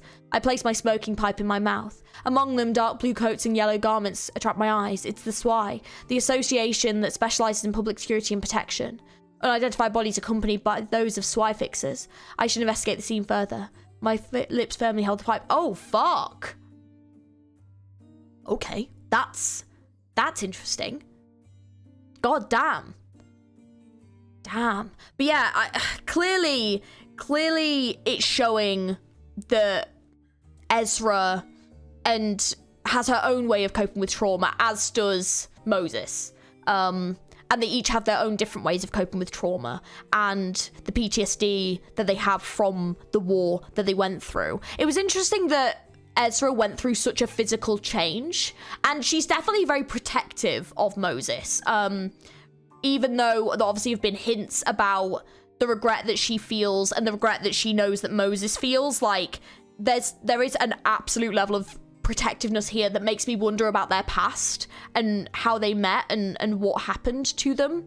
But obviously Vesper has his own trauma too, and clearly went through something to do with the thumb, whether or not they killed his family, whether or not they killed people he cared about, I don't know, but there clearly is trauma here with him as well. But goddamn, I think Ezra's take on it of being like very cheerful and happy and trying to not take everything so seriously and trying to be more lighthearted. Obviously, Vesper has a very, very different approach to things. And yeah, I think considering how we see him in Limbus, like obviously they've gotten very used to each other and obviously they've lightened up a lot because yeah, they're quite different in Limbus from this point. But God, that was freaking tense, though. Holy moly. The bullet. It rotates, digging into Ezra's chest ever so slowly. Okay, yeah, I just double-checked which one the SWI Association were. So it was like the group of them in Library of Runa that was like Walter and Isadora and Isabel, I think it was. So yeah, they're normally the ones that kind of keep the peace. So the fact that they've been killed, like, yeah, that's interesting. Right, so the bullet. There are bullet holes in some of the corpses. These bodies are in the attire of the SWI Association. I expect they belong to a fairly eminent section. I searched the body of one SWI Association fixer looking for something a fixer could carry. I found a fixer license in their inside pocket. It says they're from Section 3 of the southern branch of the SWI Association, just as I predicted. This rectangular ID proving one's status as a fixer is what tells them apart from syndicate members. If someone fixes and solves problems for a price without a fixer license, you have yourself a syndicate. This is the line between us and them. I inspect the bodies next. A bullet next to their chest punches their hearts and went straight out the back, and all of their faces were contorted, tears streaming. Oh my god. Ezra, are the thumb's bullets powerful enough to penetrate the coats of the Section 3 that the SWI have with such ease? It's possible in theory, but this case is kind of iffy. Bullets used by the highest of the higher-ups are super expensive and powerful, so they could make a hole in those coats. The thing is, it's unlikely for such superior personnel to be in a place like this. I gave a light chomp on my smoking pipe. Could this be the workshop be a place where bullets for the top brass are manufactured? Well, all the workshop owners said the ammunition of the Thumb is produced at Thumb HQ and kept under strict management when I asked them. As I said with a puzzled look, I searched the coats more. I see. The scratch on this coat and the bullet scattered on the floor, I picked up one of them. Is this the bullet the kind used by the Thumb, then? It is. Vesper gave the answer instead. I ruminated my pipe. A battle broke out between the SWI Association and someone took the Thumb's bullets. However, those bullets were not responsible for the death of 7 fixers of the SWI Section 3. Detective, the other corpses don't look like fixers. Maybe they were part of the Thumb subsidiary syndicate guarding this workshop? I walked towards Ezra and glanced at the bodies. Their limbs were lopped off by large weapons. This is the SWI Association's work. Their enormous swords have caused this damage.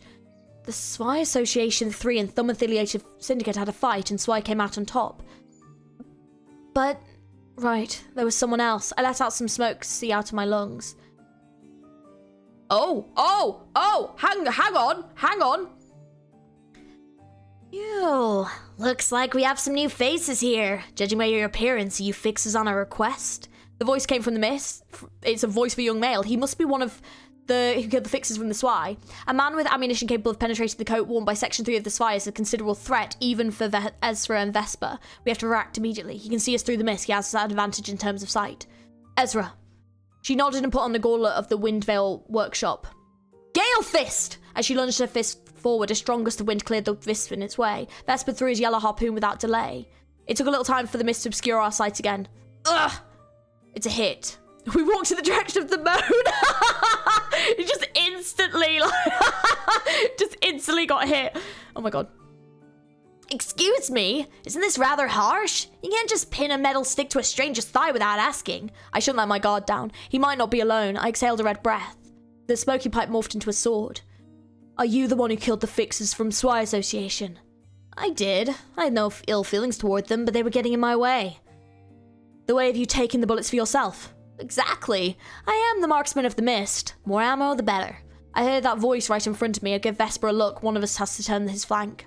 Ezra, be on guard. Vesper, disarm him, but don't hurt him too badly. Vesper jumped sideways and disappeared into the mist at once. Ezra and I kept advancing forward. Oh. Hang on. What is happening? Okay, hang on. Oh god, okay. Are you also here for these pieces of metal? Ezra! She extended her fist once more. As the mist cleared away, the yellow trace swept to the floor. Vesper seemed to be going for the legs, and something was cut by his blade. It's a decoy. He spoke in a low voice. I knew it, so you were... An old radio in front of us. I bring enlightenment to people. You're probably thinking you're wandering this mist like most others. What is truly lost, though, is the mind. A voice came from a distance. Ezra shoved me aside forcefully. Blam. Ezra's movement stopped right in front as she pushed me. It's not like she got knocked unconscious or anything. She ceased motion in a literal sense. I'm the marksman of the mist. Hold still there, please. Voice coming from multiple directions. He probably has more loudspeaker devices like the radio placed here and there. We can't specify his location. I'd at least like to try to estimate his position from the trace of his bullet, but our view is too badly obscured for even that. He's a complete advantage over us. I don't see enough discussion going on in this day and age. The epoch lacks deep conversation. No one likes that kind of stuff because they've lost their ways. And you can see us through the fog, I shouted in a specific direction. Yep, I can see you clear as day. This mist is merciful to those who haven't lost their way. Way, he says, the type that talks a load of nonsense philosophy. Tears are falling from Ezra's eyes, who is perfectly motionless. On closer inspection, I can see his long bullet spinning in front of Ezra's heart. It rotates, digging into Ezra's chest ever so slowly. I guess it's too much for the big yellow-haired fella to endure. I'm sure it's tough for anyone to endure. We are fixers. We are investigating this place because we were requested to bring back bullets that belong to our client. That is all. What kind of windmill tilting to fetch bullets involves harpooning people and trying to chop off their ankles? What happened to the good old way of the fixer? Aren't you people supposed to recite some fancy creed, la chivalry or Bushido? Will you let us go unharmed if we forfeit our search? Nada. What do you want? First of all, tell your other pal on the prowl to cut it out. He's so terrifying I can't move a muscle. Vesper, stop! I shouted into the air. I presume he's speedily scouring every corner from the area right now. What do you want next? I won't make it long. You will accept this bullet instead. I'll put a break on the one that's digging into the heart of the yellow-haired lass if you do. I'll accept it. Are you going to be okay with that? Vesper appeared next to me and asked. I nodded in response. An outstanding attitude. You have managed to withstand my bullets so far. Tears are flowing down Ezra's face. The Section 3 fixers died shedding tears. These signs make it evident the attack is of a psychological nature, whether it's a distortion or a psychoment user. Meaning, this won't be a test of physical endurance, it's going to be a matter of willpower.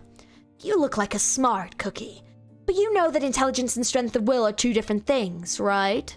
His words echo from all over the space. I hear the sound of a bullet being loaded into a gun. I can hear whistles as well. I give Vesper a look. This is the one and only chance for us to trace the bullet back to its source. I trust Vesper to know the meaning of my sign. Good, stay right there. Blam.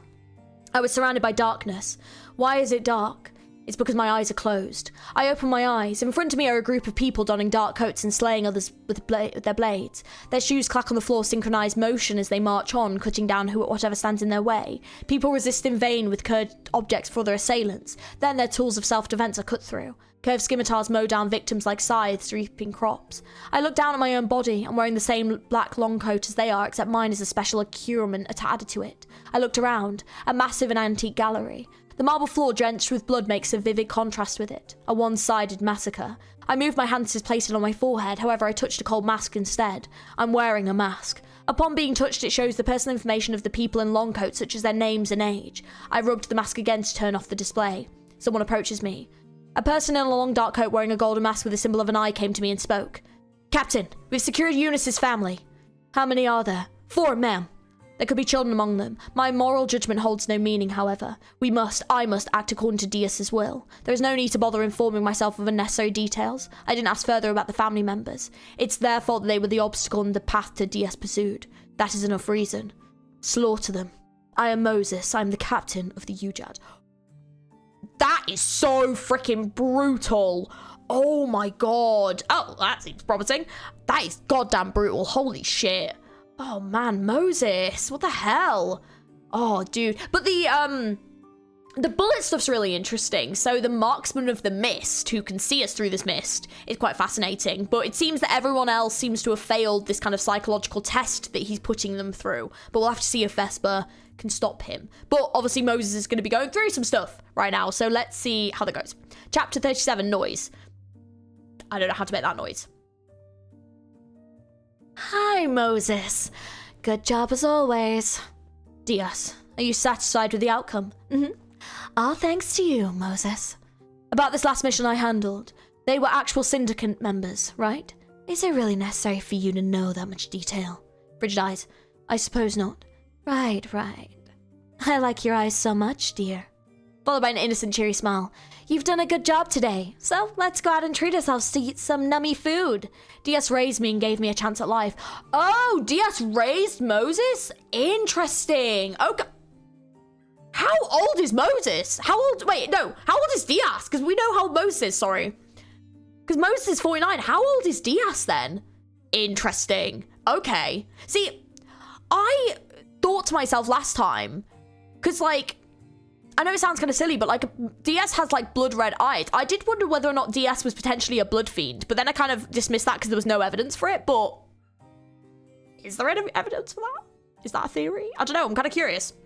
DS raised me and gave me a chance at life. I was an abandoned child. DS was the one who saved me from destruction. She looked after me and educated me. DS told me to think of her as my older sister. I wished to make her dream come true. Who is this child, Ulmuth? She will be the 2,142nd agent of Ujat. You brought a useless piece of meat. It was by Lady Dias's recommendation. I suppose the child was pushed here. Fine, I'll teach her. Are you going to train yourself, Captain? If that's what Dias wants. I'm not sure what Dias's intention behind getting the clumsy kid involved in our work are. I don't question her, however. Dias is my light. Hey. A dull tone. An attitude that lacks politeness. What is it, Ezra? Isn't killing our enemies all we have to do? Do you have questions about this job? I heard that work here is like all about beating foes to a pulp. You ought to read the books and study. I don't need stuff like that. Having a tiring physique for her age, the kid said she's a good fighter if nothing else. The augmentation procedures she received are apparently expensive and prestigious. What is your weapon of choice? I'm good with any. How arrogant. You have that much confidence in your own body, huh? I bet I'm stronger than a shorty like you, at least. I promptly smacked her in the face. There are virtues that people who shed blood in this business must respect. Ezra swung a fist at me right away. A powerful haymaker audibly rips through the air. However, it won't reach me. I kicked her calf in response. She went down on one knee. A plethora of procedures are available out there, such as augmenting tattoos, nanotech, muscle-enhancing drugs, and prosthetics. I don't know what kind of extraordinary augmentations you have. Ezra stood up and formed a roundhouse kick, aiming for my head. I effortlessly dodged her attack and nailed a fist in her chest. The kid won. But I struck your weak points using less than half the energy you've spent. Making sound judgment depending on the situation. Whether you're a fixer or a syndicate crook, money won't solve all your problems. I pointed to my head. Your head is your most valuable asset. When you think things through, you'll find opportunities to grasp, even in the most perilous of situations. Ezra jumped at me. I tripped her up and she fell on the floor with a loud noise. And remain calm. The head must stay cool at all times. Unable to contain her rage, the kid began throwing punches at random left or right. Each time I dodge, an unsuspecting table or wall ends up taking the blow. Besides, she swung a fist at me with all her might. Her clenched fist fiercely draws near me, causing a shrieking wind. I cannot get out of its way. I have no need to. Rather, I am stronger than you. I stopped Ezra's fist with a single hand and gripped it. Ugh! I could hear the bones in her right hand break. I'm teaching you what you need to know to become a proper member of UJAT. Do you understand? Still indignant, the kid was shedding tears. And next time, call me Captain. Oh fuck, she caught her fist? Holy shit, okay. Moses is secretly powerful. I reckon she's definitely holding back her strength. And it's probably because of what she did in the past. This is so freaking interesting. So, she met Ezra when Ezra was, like, a child. So Ezra probably has a similar feeling towards Moses that Moses had towards Diaz. Is what I'm guessing. Several missions went on. The UChat agents handle their tasks without any one of them falling behind. They do not question a single thing about their work. I remember the name of every single member of the UJAT. To me, they're my new family. Their respect for me and sense of fellowship may have played a part in their willingness to carry out preposterous and cruel jobs. Of course, money would be the most important motivation that allowed this office to operate in an unorthodox way, with the exception of me and Ezra. Captain? Are we fixers? Ezra asked. It seemed to all the studying gave her a sharp insight. We've all started out as fixers. I looked it up and I found that the UJAT is registered as an office, and I saw that you're listed as leader instead of Lady Diaz. She acts as a client, giving us requests. A massive office serving one person, that's what the UJAT is. But in my opinion, what we do is your opinion matters little in this topic. We would seem no different from a syndicate to the eyes of the unaware. Then what's the point in the line fixers are not meant to cross, Captain? We cross the boundary all the time. I heard the fixers are free to take any requests, although it's mandatory to report the results to the Hannah Association. I nodded. The Hannah Association reviews the jobs the fixers handle. It considers promotion or demotion based on these evaluations. We're a grade 1 office. In that case, why won't the Hannah Association demote UJAT, let alone expel it? The wealth Diaz possesses, her innocuous ways with words and her connections. Everything revolves around Diaz. Ezra's eyes were opened. Same as the doubt I feel, Ezra knows something is off about our job. A fixer isn't supposed to kill a civilian who is unwilling to fight. Diaz doesn't care about such rules. She exploits and eliminates anyone in her way, civilian or not. I get my hands dirty for her sake, because I believe in Diaz's dream. Diaz's dream. For the sake of that dream, an unstable trip down memory lane accelerates in fragments. Noises and cries fill the reminiscences. Ooh. The sounds that call me, the voices that resent me. Oh my god, hang on. Moses, I've brought new work for you. And a strawberry cake too. Okay, what is... Diaz brought a stranger with her. Say... Hey, why don't we try something huge? What is it now? I'm just going to read this in my normal voice because it's kind of hard to tell who's speaking. And it's all really broken up. It's a war. But this is unnecessary for... You're on my side. Isn't that right? Yes, this must be done for the sake of all. For you, for my mentor. The next to Diaz says mysterious things. The person next to Diaz says mysterious things. Even I can tell we're no fixers. We're just mass murderers. Did you want to become some kind of fixer? I want to... something dream the same dream as her together. Take that path. Your eyes are precious to me. They always have been. You're my most precious. You think of me and us as tools and nothing. Captain Corp will be vital for this success of the operation. Noted, He-June. I'll be spilling yet more blood in the outpost amidst the war zone. Set off once again. All of this was an experiment. You wanted me to see all these detestable things. Ezra, Han He-June, I'll save you too. It's the last thing I do. Captain Moses, you know that, Moses. I aim to be the head. To reach those heights, a pair of wings would be needed. Diaz, you are...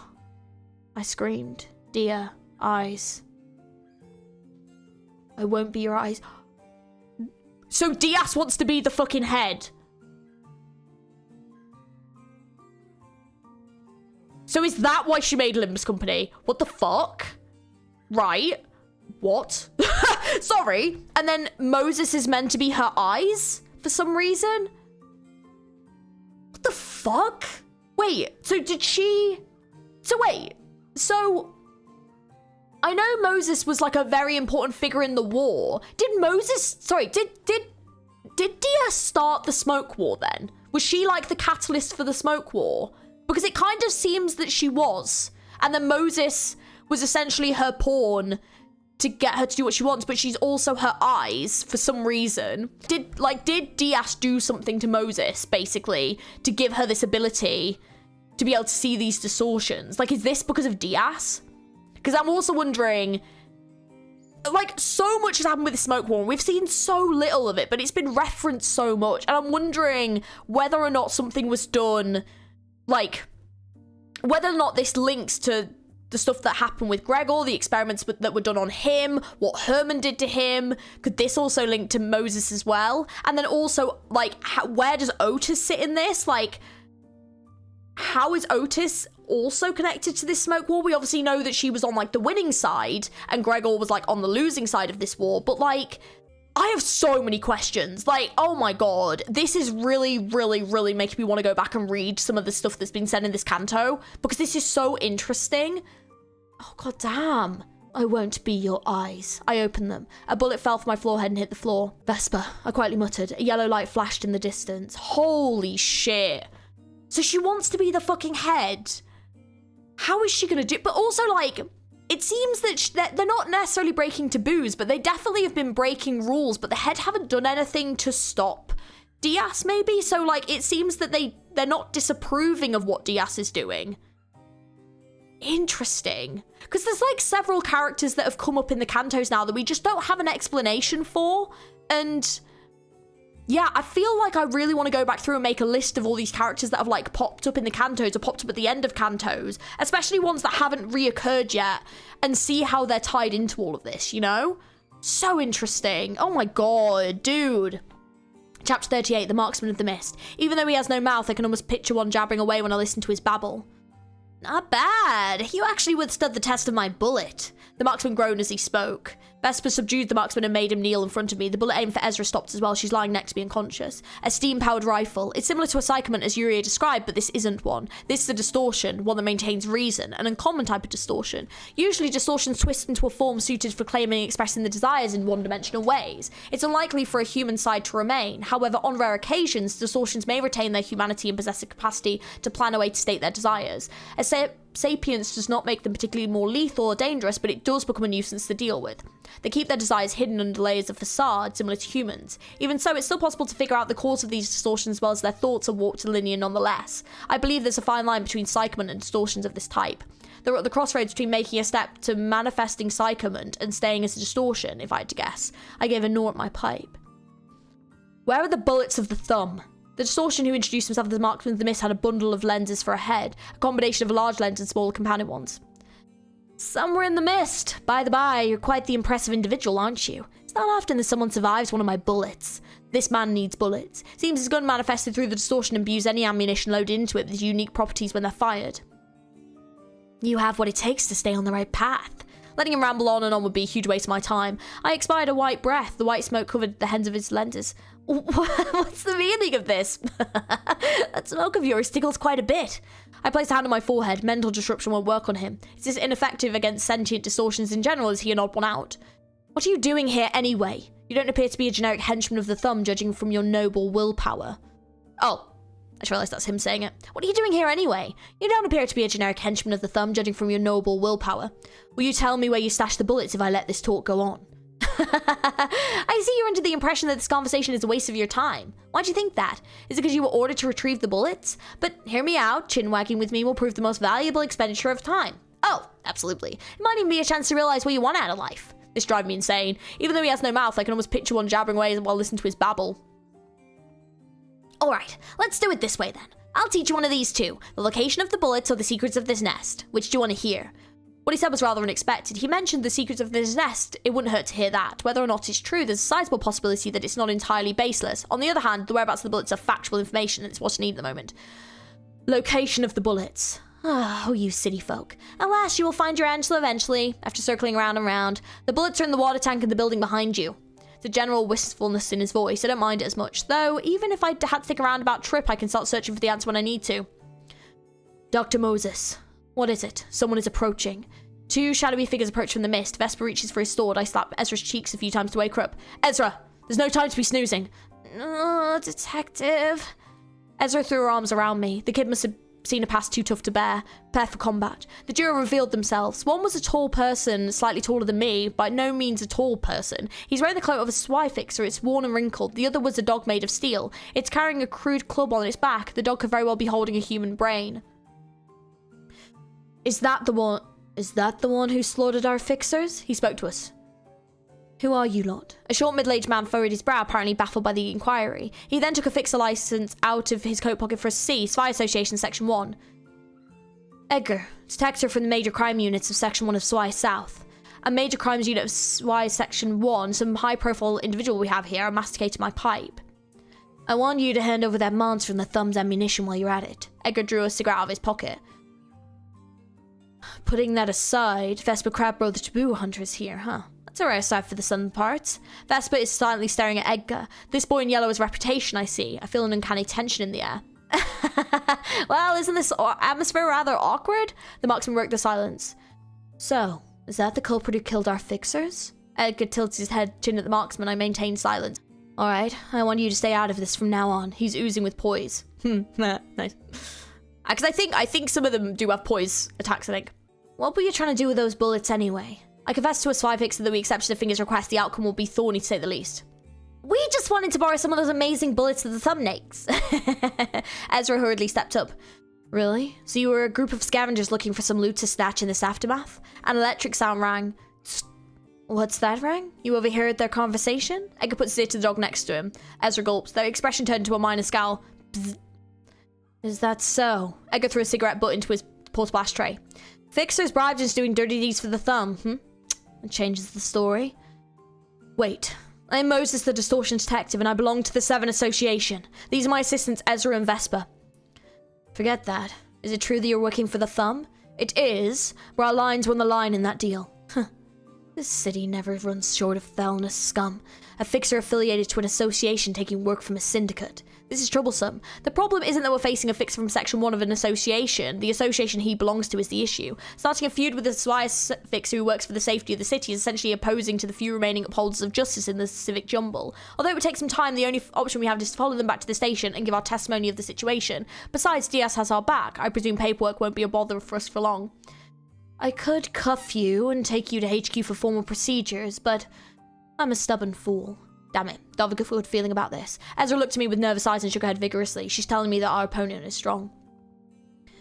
Seeing scum like you makes my blood boil. They say fixers do anything for money these days, but partaking in the slaughter of innocent people led by a finger. That's where I draw the line. Edgar shook his hands. Then his canine companion merged with him, transforming him into a metallic suit of armor covering his body, like a Power Ranger. If the shepherd dog assumed an anthropomorphic form. Rang. It's time to bring justice. Vesper! A yellow flash clashed with flickers of an indigo hue. Ooh. The sharp blows made a sound that echoes in the street. Ezra. We'll escape. Pick up this sod and run. Our best issue is to lure into where Isabel is. Hey, marksman of the mist. Think you can keep him in place?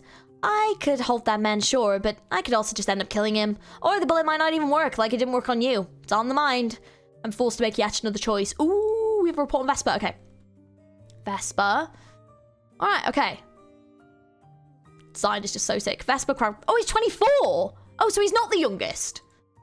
He's definitely not the youngest because yeah, Yuri is 21, unless, I guess, Ezra's not counting her as part of the thing. Gender male, former taboo hunter of N Corp expelled, currently assisting Moses' office, grade 1 fixer. So 6'4", tall boy.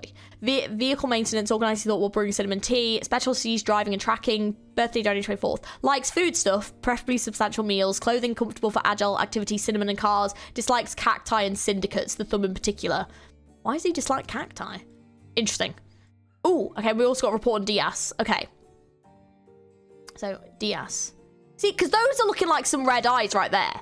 Diaz, age unknown, gender female, official affiliation known, grade unknown, 5'8". So hobbies: collecting vintage tableware, making punched cards to play with her prized music box. Specialties: eloquence. Birthday June 1st. Likes the sound of music boxes, the colour gold, and ... Dislikes dissonant notes, the sound of antiquated machines. I don't know. I really want to hear your guys' theories on Diaz, because I have some questions. I also wonder how powerful she is. I'm very curious. Chapter 39, Edgar. Edgar's determined shout echoed through the basement. Ezra and I were still running. The thunderous roar of our pursuer won't get any quieter despite our best efforts to escape him. This struggle is filled with the sounds of buildings on the walls collapse, the sound of swords cutting through the air, and the screeches of metal chafing with one another. Edgar is chasing us and Vesper is slowing him down. Look, have you still not made up your mind? Just what is hesitation for? You may be bold in the face of major occasions, but you're still quite the reluctant one when it comes to the little things. The marksman of the mist says to me, being carried on Ezra's shoulder. This is not a little thing at all. Ezra comes from SOBS Association. Anyone with half a brain in this business knows that there are boundaries a fixer shouldn't cross.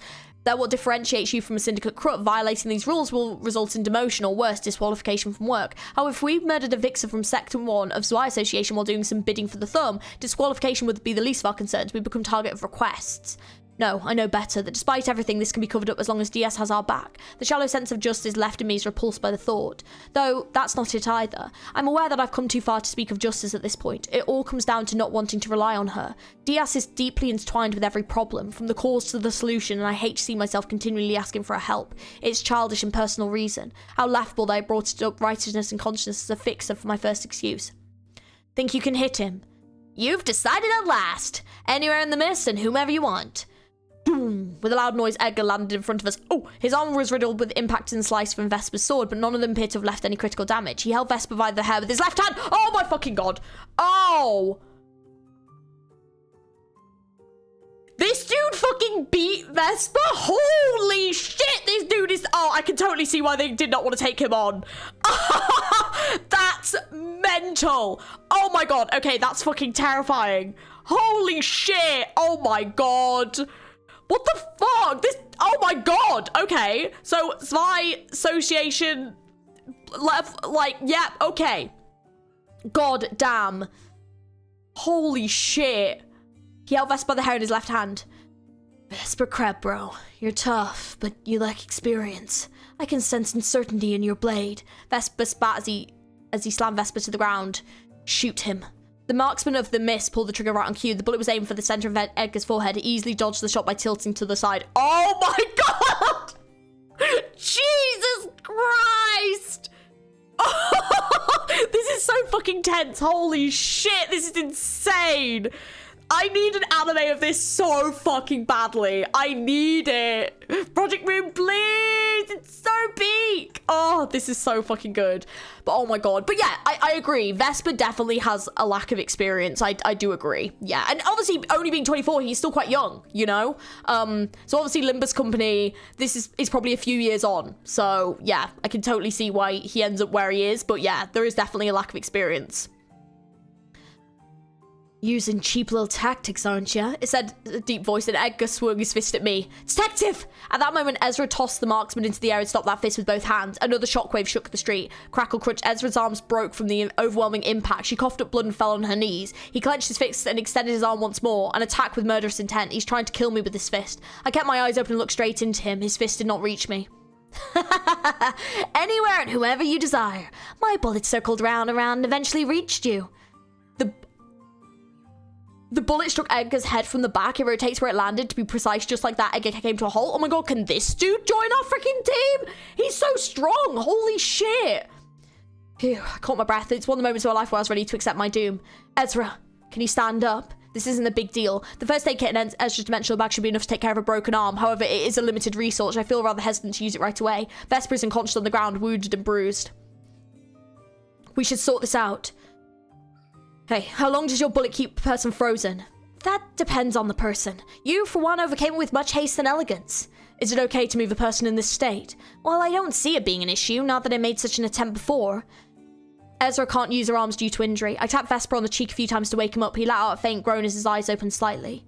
Have you taken care of him? For now, Vesper got up, running a hand through his hair. He looked at me, then at Ezra and the marks in the mist, and finally surveyed the surroundings to get a gist of the situation. Let's get moving first. I nodded. Vesper put Ezra on his shoulder and grabbed Edgar by the back of the neck. A small act of revenge, I suppose. Sorry. Oh my god. Sorry. Just like... the marks of the mist is plenty willing to follow us without any persuasion required. We should get to a good place to rest before we take the ammunition to Isabel.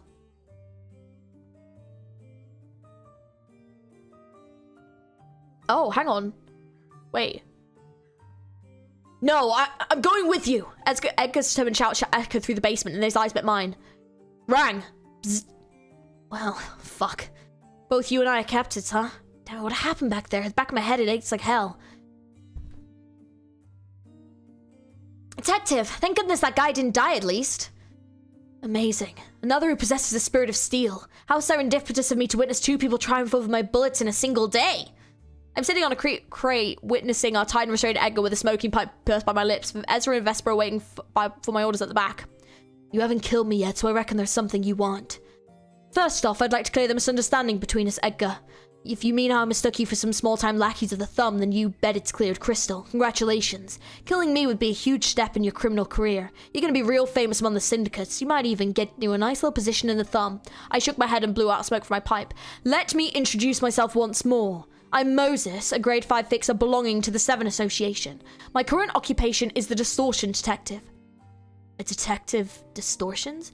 My work is to deal with the distortions we encounter in this nest and retrieve them. We crossed paths with the thumb unexpectedly, thus we had no option but to cooperate. Did you harm any civilians during your little errand? No. Right, maybe you didn't. You probably thought you could just be on your way after you're done helping the thumb. Bet you never even stopped to think about the lives of the innocents that be lost to the bullets you retrieved. That's what I find unforgivable about people like you. You want to hold us accountable because of that. Why don't you consider the possibility that we might help more innocent, powerless people after the business is settled? Your accusation is just a delusion. A delusion. Yeah, right. I've said similar things plenty of times in my life. I inhaled smoke. So, you refuse to show any understanding for our situation. Maybe I'll give it another thought when you turn against the thumb. You seem to think you have the upper hand. You're tied to a chair. Your life is in our hands. And yet here you are trying to negotiate with me. He's an old hand. He must have a rough grasp of our awkward circumstances. And what would your demand be in that case? Do you want the thumb dead? Yep. Fine. Alright then, let me hear your side of the story. We're headed to where Isabel is. Ezra and Vesper following us carrying the bullets. So, you're collecting distortions, huh? How many have you caught so far? I don't think I'm obligated to tell you that much. I know the distortions have been causing a commotion lately, but I'm not sure if you can meet them whenever you want to. It's a trade secret. We're about to arrive at the house that the thumb took over after murdering its previous residents. Isabel and her group greet us at the front of the house. You're back, Miss Moses. Edgar runs at her as soon as she stops speaking. Oh! Hang on! Holy shit! Edgar's metallic dog once again becomes a suit of armor that covers his body. His ironclad fist struck Isabel's face right away. She was slightly knocked back, but relieved with a knee in Edgar's stomach. The mutual attack created a bit of distance between the two. What is the meaning behind this, Miss Moses? Isabel asks, spitting blooded saliva. I shouldn't speak with her. Destroying the assembly of the thumb members with no room for negotiation. That's the condition Edgar offered. It seems I can't avoid sinking into pits of violence no matter what I do. Ezra, Vesper will support him. We're facing a capo and 20 soldatos from the thumb. On our side, we have 2 grade 1 fixers, 1 grade 3 fixer, and a grade 5 fixer. And 1 distortion. Interesting. Oh, this is going to be like an all-out fight. Okay, chapter 40. To bring justice. His movement unfolded before my eyes in slow motion as if it was all crystallized within a froz. I think that's meant to be like frozen something, but oh well. Okay, Vesper. You're free to brandish your sword with no constraint this time. I've been waiting for this. Vesper nodded. I imagine his sword was held back by worry when he was fighting Edgar. The boundaries of a fixer had no concern against the thumb, however. Vesper drew his blade and charged into the soldatos without hesitation. We have their ammunition, and as such, they're devoid of the means to stop Vesper and Ezra from approaching them. Edgar is in a scuffle with Isabel. Isabel's brass knuckles collide with Edgar's steel fist, creating noises and sparks that distract my senses. Edgar should be able to handle Isabel on his own if we keep the soldatos occupied. The problem is how the 4 of us are going to take on 20 of them. Ezra. We'll take on 3 and leave the rest to Vesper. Got it, detective! I bit my smoking pipe. What I can do is let out 3 forms of breath. Lending a hand with the red breath won't do much against a single soldato. The other options are white breath and violet breath. Breaking their psyche or tying them down would be a more effective approach. Time will solve this problem. I let out a violet puff. The pipe assumed the form of a whip, and I lashed it at 2 soldatos running towards Ezra. How well I can wield a whip is irrelevant. What matters more is the mental image. I have to picture how I will bind them in clear detail. As I do, the whip wraps around the victims and purple thorns dig into their skin. Ezra, now! Okay! Ezra swung a hammer at one of the immobilized soldato to crush their cranium. Then she swung it at the other but missed, and they retaliated with the buttstock of their rifle. Turned to a stalemate, dragging on without either side gaining an upper hand. Vesper seems to be struggling to land fatal blows on the foes surrounding him as well. However, this delay is exactly what we need. Anywhere and whomever you desire. The marksman of the mist has finished imbruing the thumb's bullets with his power. His shots hit one target after another. Some manage to react, but the bullets take a tortuous route and find a way to get them regardless. One by one, they cease movement, and the last bullet struck Capo Isabel. That's what got me, huh? Edgar muttered.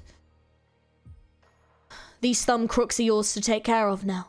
Bang. The sound of a new bullet hole in a human. The bullets have already begun to pierce those who couldn't overcome the trial. Edgar watches as the soldatos fall. Alright. I'll deal with him my way. What about the man you call the marksman of the mist, then? We'll be taking him. Edgar made a bitter smile. Then he thrust his arm through Isabel's head at tremendous speed. Holy shit. Damn! So is it just me, or are those bullet holes the same kind as the ones left on the deceased crew from my association?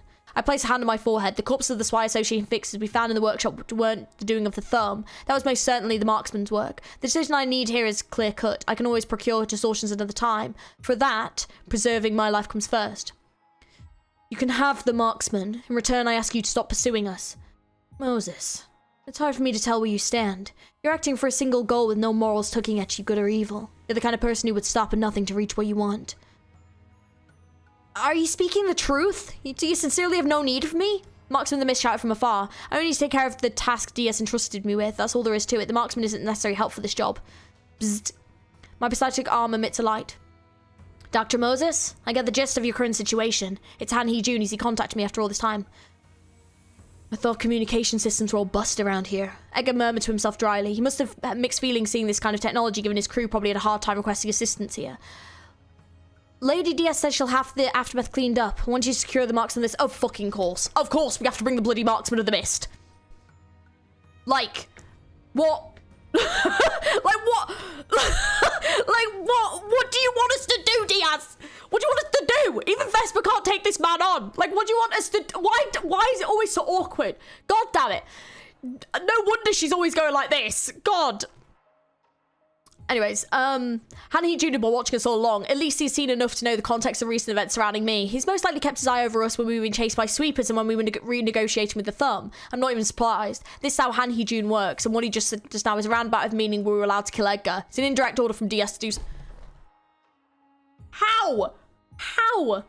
I'm not going to kill that man. Like hell you aren't. Ezra, stop him with all your strength. Ezra threw himself at Edgar as he raised his fist and started running towards me. She barely managed to hold him back with the imperfect psychomant manifested on her body. Her psychomants tend to brought out in rather heated moments. I have to be involved with it. What's up with you, really? Is it money you're after? No, you're motivated by your beliefs. Not the honest kind, though. Your twisted beliefs gnaw at the things in your wake. With your half-hearted sense of justice, you spare my life while taking down the thumb's mooks. But that sense of justice is easily broken as soon as it drags you down. Or maybe your sense of justice was too soft to even break in the first place. You're a band of scum. There's no doubt about that. I tersely held my smoking pipe on my lips. As Edgar said, I act according to my beliefs. Atonement, self-consolidation. That's the only goal I need to achieve. Nothing else matters. I move purely for a single purpose. I took a breath and let out a paleness. Turquoise blue powder covered Edgar. Detective, why? Ezra shouted at me. Thanks for pointing out something I'm already painfully aware of, Edgar. I won't kill you for the sake of scummy beliefs. Rang. It's time to bring justice again. Edgar's armor began to glow and sparks flew off. It's as if he's ramping up the power output of his armor to maximum, pushing Ezra away. He bolted forward. His destination isn't me. It's the marksman of the mist he's aiming for. A bolt of blue lights drastic across the street. He sprints on all fours, assuming posture consistent with the wolf, but he won't reach where he wants to be. The more he runs, the more the turquoise blue powder buries into his armor. It's a temporal tread wheel. Edgar's movement slowed to a near complete halt. Phew! I thought you'd forsaken me for a moment. The marksman of the mist descends the building and comes running. Ezra is looking at me with tears in her eyes. You're such a liar, detective!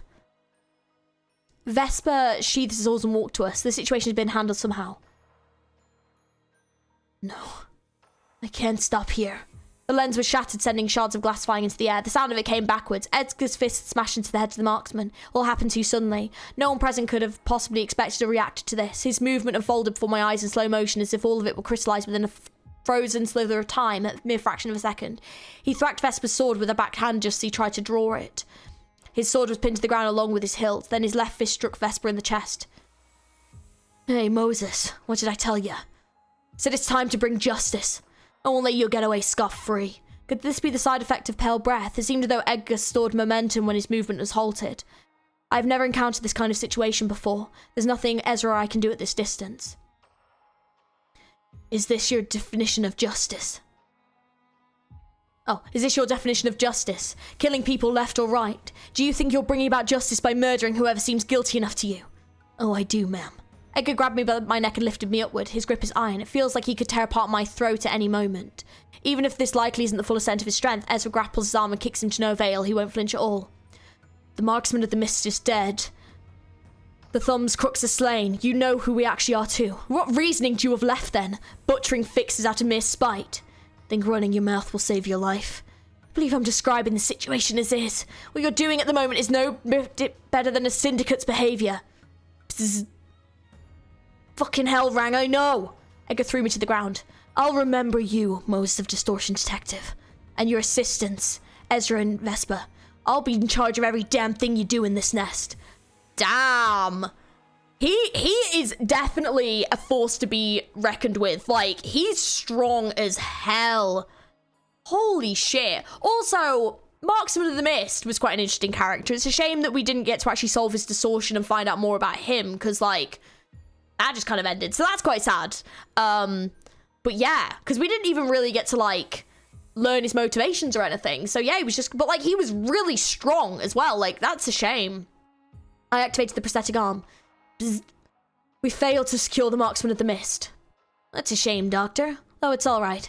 Please continue with your work, and it's getting late. You might want to look for lodging first. There's no ill will reply in his voice. To him, DS, this is but a small detriment. I doubt they'll actually thought it was a shame at all. Ezra is upset with me, and Vesper is feeling powerless. We're a complete wreck. We're walking back to our vehicle, dragging ourselves along like soldiers returning home from defeat. Whatever the cause, we need the vast van DS gave us to retrieve distortions. Ezra, I had to take the option with the highest chance of success. So you're going to use that blue breath every time, Detective?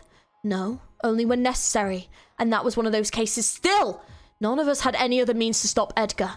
That was the reality. Ezra was weak. Even though she has Psychoman, a power she can't fully control, it's still a weak power. Vesper is silently following us, staying out of the conversation. Remember, Vesper, our goal isn't strength or vengeance. What we should do first is find and retrieve distortions. And that is for your personal satisfaction, I imagine. Correct. We reached the car. It's thankfully safe and sound. It was provided by none other than DS after all. Suppose it's time to get back on the road of collecting distortions. The sun is setting. I suppose we ought to look for a place to stay for the night, and with the funds DS gave us, we could book a 7-star hotel.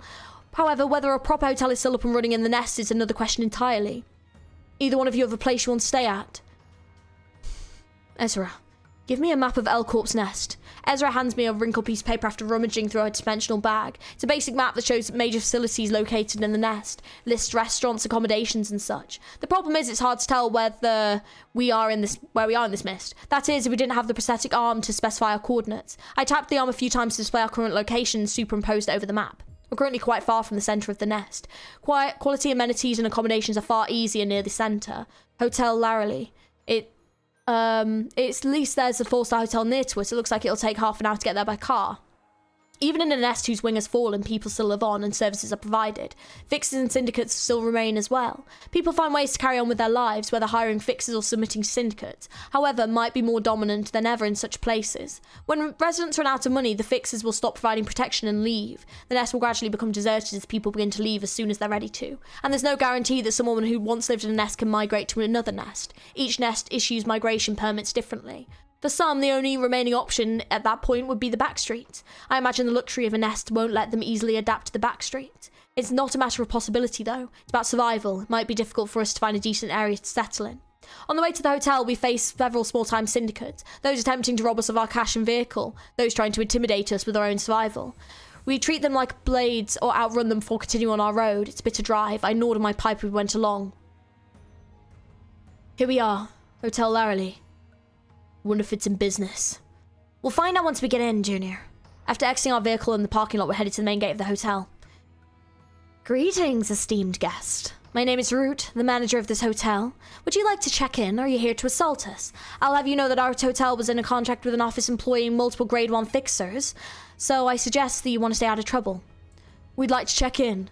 May I have a piece of identification from your group's representative then? Handed over my fixer ID card. The manager began to write down the info on the card. Miss Moses, grade 5 fixer. You must come a long way from the northern side. The warp train must have cost a fortune, no? I hope you haven't brought along any headaches as serious as the distance you had to travel. You're making this long. I always this inquisitive about your guest's business. Please understand. As you know, the current circumstances of this nest are rather chaotic. Did the rates include breakfast too? Ezra hesitatingly asked. Of course. While not as good as before, we still serve several delicious meat pies and tomato juice.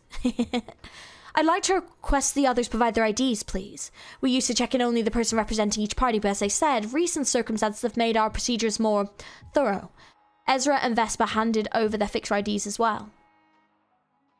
Miss Ezra, grade 3 fixer and a grade 1. The manager's pen stopped for a moment. Perhaps he's realised that we might be above what his hotel can handle. It's possible he lied about having a contract with an office. We won't cause any trouble. We'll leave as soon as morning breaks. Trouble? You never know until the night passes, isn't that right? A voice came from behind. Hotel Laramie has quite a bit of legacy. It's even partnered with the Hannah Association. Even though it doesn't guarantee immediate safety, it's solid enough to screw over the lives of fixers like you. Hotel that signed a contract with an association. If a fixer causes injury or damage with no good reason, the Hannah Association will investigate and punish them according to the course of events and severity of the case. Causing a scene in a venue partnered with an association could be grounds for an additional punishment. The offender may be bombarded with penalty points that will accelerate demotions and disqualification. I'm Rusk, leader of the Rusk's office. I've been staying here with my crew. Vesper turned around to carefully scan the person. What the manager said is anything to go by, this man must be a grade 1 fixer. And other fixers from his office are probably somewhere in this hotel. Now then, since we probably know what we could do to each other, you can trust your weapons to me. Vesper knit his brow. Ezra held her dimensional bag tightly. Detective. Manager, will Rusk office keep us safe during our stay? Most certainly. If you're not a fan of this method, I kindly advise you seek another lodging. You are aware that people of our caliber can easily create a ruckus unarmed, aren't you? It's still the job of the manager to do anything to minimize risks. How many rooms would you like? 3 of the best rooms you've got. Here are the keys to room 501, 502, and 519. Our staff will guide you to the unique room you won't see in other hotels, Miss Moses. Consider it a special service. Why, thank you. 3 seats for 1 night. That'll be 2.45 million on in total. That's approximately 800,000 on per person per room. The price is more or less understandable as it costs a fortune to hire offices and maintain contracts with an association. I nodded in approval and Ezra paid the fee with the cash in her bag. And now, we'd like you to turn in any weapons in your possession, please. Vesper unbuckled his belt. Mr. Rusk, expect things will get seriously messy if you so much as leave a scratch on my blade. Vesper warned in low voiced. That's up to your attitude, I suppose. Rusk glared at Vesper with bleary eyes. Baby B, that's not how you ask people nicely. Ezra chimed in.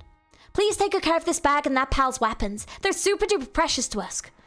I can keep this smoking pipe, can't I? I'll make sure to smoke outside.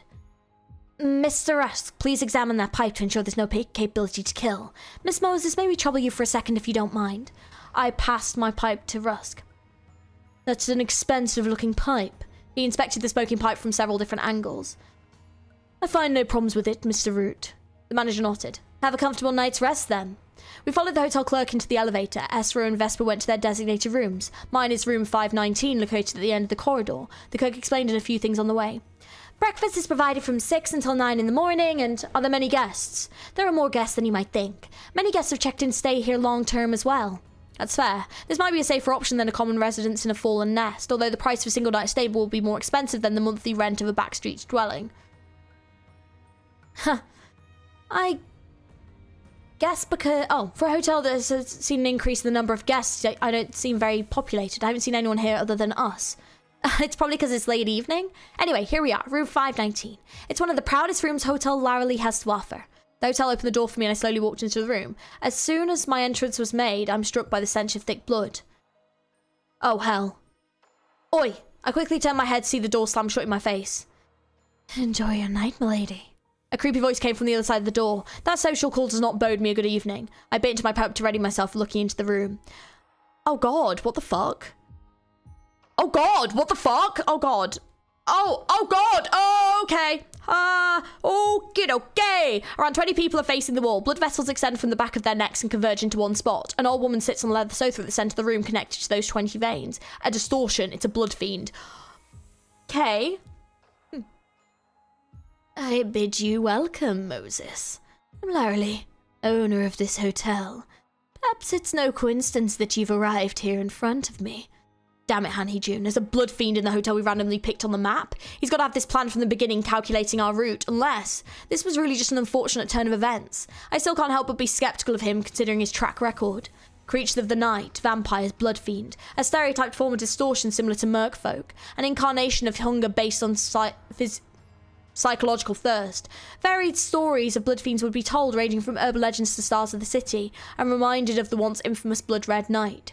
I exhaled a red breath. The pipe assumed the shape of a red sword, which pointed to the blood fiend. A fascinating red hue. It's the blood imbued in it that emanates such crimson light. As the blood fiend waved a hand, the blade melted into wine-coloured smoke and dissipated. Moses, could you take a moment to listen to what this old lady has to say? The woman lifted her arm and waved a hand, raising a red chair next to me. I have no choice but to take a seat. That day, ever since the pillar of light illuminated the city, the times have been changing. I held my pipe in my mouth again. Okay, I wasn't expecting to come across a goddamn blood fiend. Interesting. That is fascinating. Oh, damn. Okay. I also didn't realise that the blood fiends are a form of distortion. I didn't realise that. That's interesting. But yeah, an incarnation of hunger based on psychological thirst. That's so cool. But yeah, and then obviously the Blood Red Knight. Yeah, heard of this one before as well. Okay. Chapter 42, Blood Fiends. I'll need some time to reformulate my understanding of the modus operandi of this species. Okay, oh, we're gonna be learning some stuff, it would seem. Okay. The Blood Red Knight, a star of the city, has made his mark a few years ago. Known for randomly kidnapping people from the back streets and nests alike, who would later be found as corpses robbed of all internal organs. These corpses would then come to life and wander, looking for the next victim. The eastern and northern sides of the city trembled in fear of her for quite some time. From an urban myth to a legend, from a legend to a nightmare. And soon enough, she rose to be a star. Multiple associations and office joined forces to study the star, and reveal its true identity and ultimately slay it. Our office was part of the collaborative effort. Though looking back, it's embarrassing to say that we contributed at all. I never got to see the Blood Red Knight in person. The close encounter we had was the corpse of a person killed by one of the walking bodies. We never were included in the major missions. I lacked experience as the Distortion Detective at the time, and probably didn't help that my response to the situation wasn't the most professional. Several officers tackled the menace, but she would elude them every time, only leaving them with living corpses to be taken care of. Those that most likely did face her later found dead more often than not. Alas, the brighter the star is, the earlier it burns out, and in the end, Charles's office eliminated the blood red with flying colours. So that was the office that, like, Roland and Angelica and stuff were working for, right? And, like, he had other friends there too, so interesting mention. After that case, I began to study more about blood fiends in my free time. I encountered a few of them who I managed to repel or resolve. The impression I got was every single one of them possessed formidable power, whether or not they were of a sound mind. The ones lacking rationality demonstrated explosive physical strength and tenacity, driven by raging thirst. Those with reason behave in clever and cunning ways until they're cornered, at which point they will resort to inhuman strength out of desperation. All because of their thirst. There is one thing they strongly crave: blood. It's far from the desire for a good meal. To them, blood isn't something to satiate their gluttony. It's a crystallization of desire. They treat blood like how we treat money. Only that while money is a means for us to afford various desires, blood is a purpose in itself to them. Similar how humans are often conniving and vicious for money, blood fiends are obsessed with blood and will go to any lengths to consume blood in their own ways. It's interesting that there's a comparison with money here. It is making me think that DS most definitely is not a blood fiend, but I do wonder if she is something else. It's just interesting that the comparison is money and DS is like one of the richest people in the city. I don't know. I just feel like DS is going to be something like supernatural here. Like, I don't know what it is, but whether or not she's like something stronger than a blood fiend, I don't know. But there's just something about DS that's strange. What worries would you actually have other than ways to claim more blood for yourselves? I huffed out smoke. The old woman smiled a bitter smile. Maybe so. Maybe so. Ever since the Pillar of Light was fired up, our family has been under threat like no other. Family. Is that supposed to be some kind of role play? We had to form a community, so to speak. To live long and quiet lives as veins stretched into the night. We used to spend our days in peace, although there were a few imbeciles such as Elena. However, after that light was cast, a colony outside of our control emerged. In other words, new blood fiends showed up. Precisely. They're just like us. However, those newborns are unaware of our rules, and neither do they know how to control their powers. Rules. Are your rules there to endorse people trapping people in hotels and sucking blood out of them? Those people won't even remember what happened by the next day. I merely took an adequate amount of blood for them in return for ensuring their safety. We had been living moderate lives until we were faced with this trial. The purity and pedigree of elders is put to the test. Your distortions. I don't know about purity, but you can't have any pedigree. Distortions, you say. Moses the Distortion Detective. She who sees the twisted minds of people. How do you know that I can see distortions? How did you expect my arrival? A good friend of yours informed me. That sod Han Hee-ju must have leaked it out. That fellow is more supportive of you than you might think. Anyway, that should make this conversation easier. The distortion is essentially a disease of the mind. You're nothing special. Distortions that follow a set pattern are especially plain. In that sense, your type is obvious. You're far from the trickiest distortions to handle. We're unique in that we have a bloodline. From the moment we received blood in a certain mansion, our ichor was leaked and the lineage was formed. Received blood in a certain mansion? Okay, hang the fuck on. From the moment we received blood in a certain mansion, our ichor was leaked and the lineage was formed. I don't know, dudes. I don't know. Why do I think this somehow links to Diaz? What if, like, Diaz is, like the OG, like the first, like the OG, and somehow what she did, and they then got to, I don't know, there's just something about this, like, I don't know, I don't know, I have questions here. We have lived in the dark since long before the distortion phenomena your kind recently has been blathering on about. We'd been fighting for our lives. Fight. Who's your enemy then? Your kind, of course. Intentionally or not, we're bound to cross paths with fixers and syndicates due to our nature. We set up rules in order to survive. We decided to settle on each nest and district. That way, we wouldn't invade each other's territories. To uphold this balance, we had to put our kin to rest until the population of each district was small enough. You mean there are 24 more elders like you out there? One for every district. Oh, there's one in every district? Oh shit, I didn't know that. Okay, damn.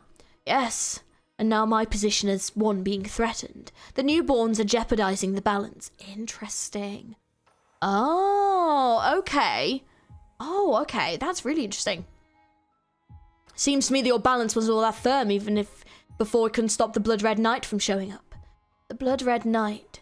If you're talking about Elena, I concede that she was our mistake. She was the embodiment of violence, one that we even had little success in calming. I worry that such more incidents might happen. Do all the employees of this hotel know that you're a blood fiend? Only Root does. So, who's this supposed menace that is threatening your seat? Rusk. The fixer hired by the hotel. Yes. Keeping my enemies close makes it easier to deal with them. So you're saying that Rusk is trying to remove you and take your throne? I could only see an ordinary level of distortion from him. A blood fiend's eyes are red. Having red eyes doesn't automatically make one a blood fiend, but the red eye trait is an invariable part of all blood fiends. Okay. Eye colour alone does not serve as a definite distinction, especially since eye augmenting procedures are commonplace in the city. Most eyes equipped with combat assisting emit a red hue. However, I can tell the eyes of the blood fiend apart from those. So, for example, like, because Vigilus's eyes go red, his are probably a combat assisted feature. Is what I'm guessing anyway. Maybe Diaz's is the same, I don't know, but yeah. However, I can tell the eyes of the blood fiend apart from those. The greater the long ring for blood is, the deeper and clearer the red will become, exuding a certain scent. A well of blood can be seen splashing inside their pupils. I could not observe such traits from Rusk's eyes. He only reveals that side in his sleep. That might be why you couldn't see it. Why not strike him first while he's awake? Were I to fatally injure him, his instinct of self-preservation would awaken his inner beast there and then. There's no use for me to meddle in and make matters worse. What's stopping Rusk from killing you right away? He isn't aware yet. He knows not of the fact I am here or that I'm in charge of this area. Your friend told me that the Distortion Detective is currently on a mission to collect distortions. I don't wish to resolve this through violence. I want you to take him with you. You sound rather reluctant to stain your hand with blood for someone who loves to drink it. Rusk and all the other fixers from their office are blood fiends. Oh! Although Rusk himself isn't aware. He's turned them all into his kith and kin in their sleep. Perhaps I should say subordinate entities, as you would put it. I've told you everything that you need to know. I'll leave the rest to you, the professional. So, he's a blood fiend, but he doesn't know it. They're all blood fiends and they don't know it. And it only happens in their sleep. That's interesting. I've never heard of anything like that.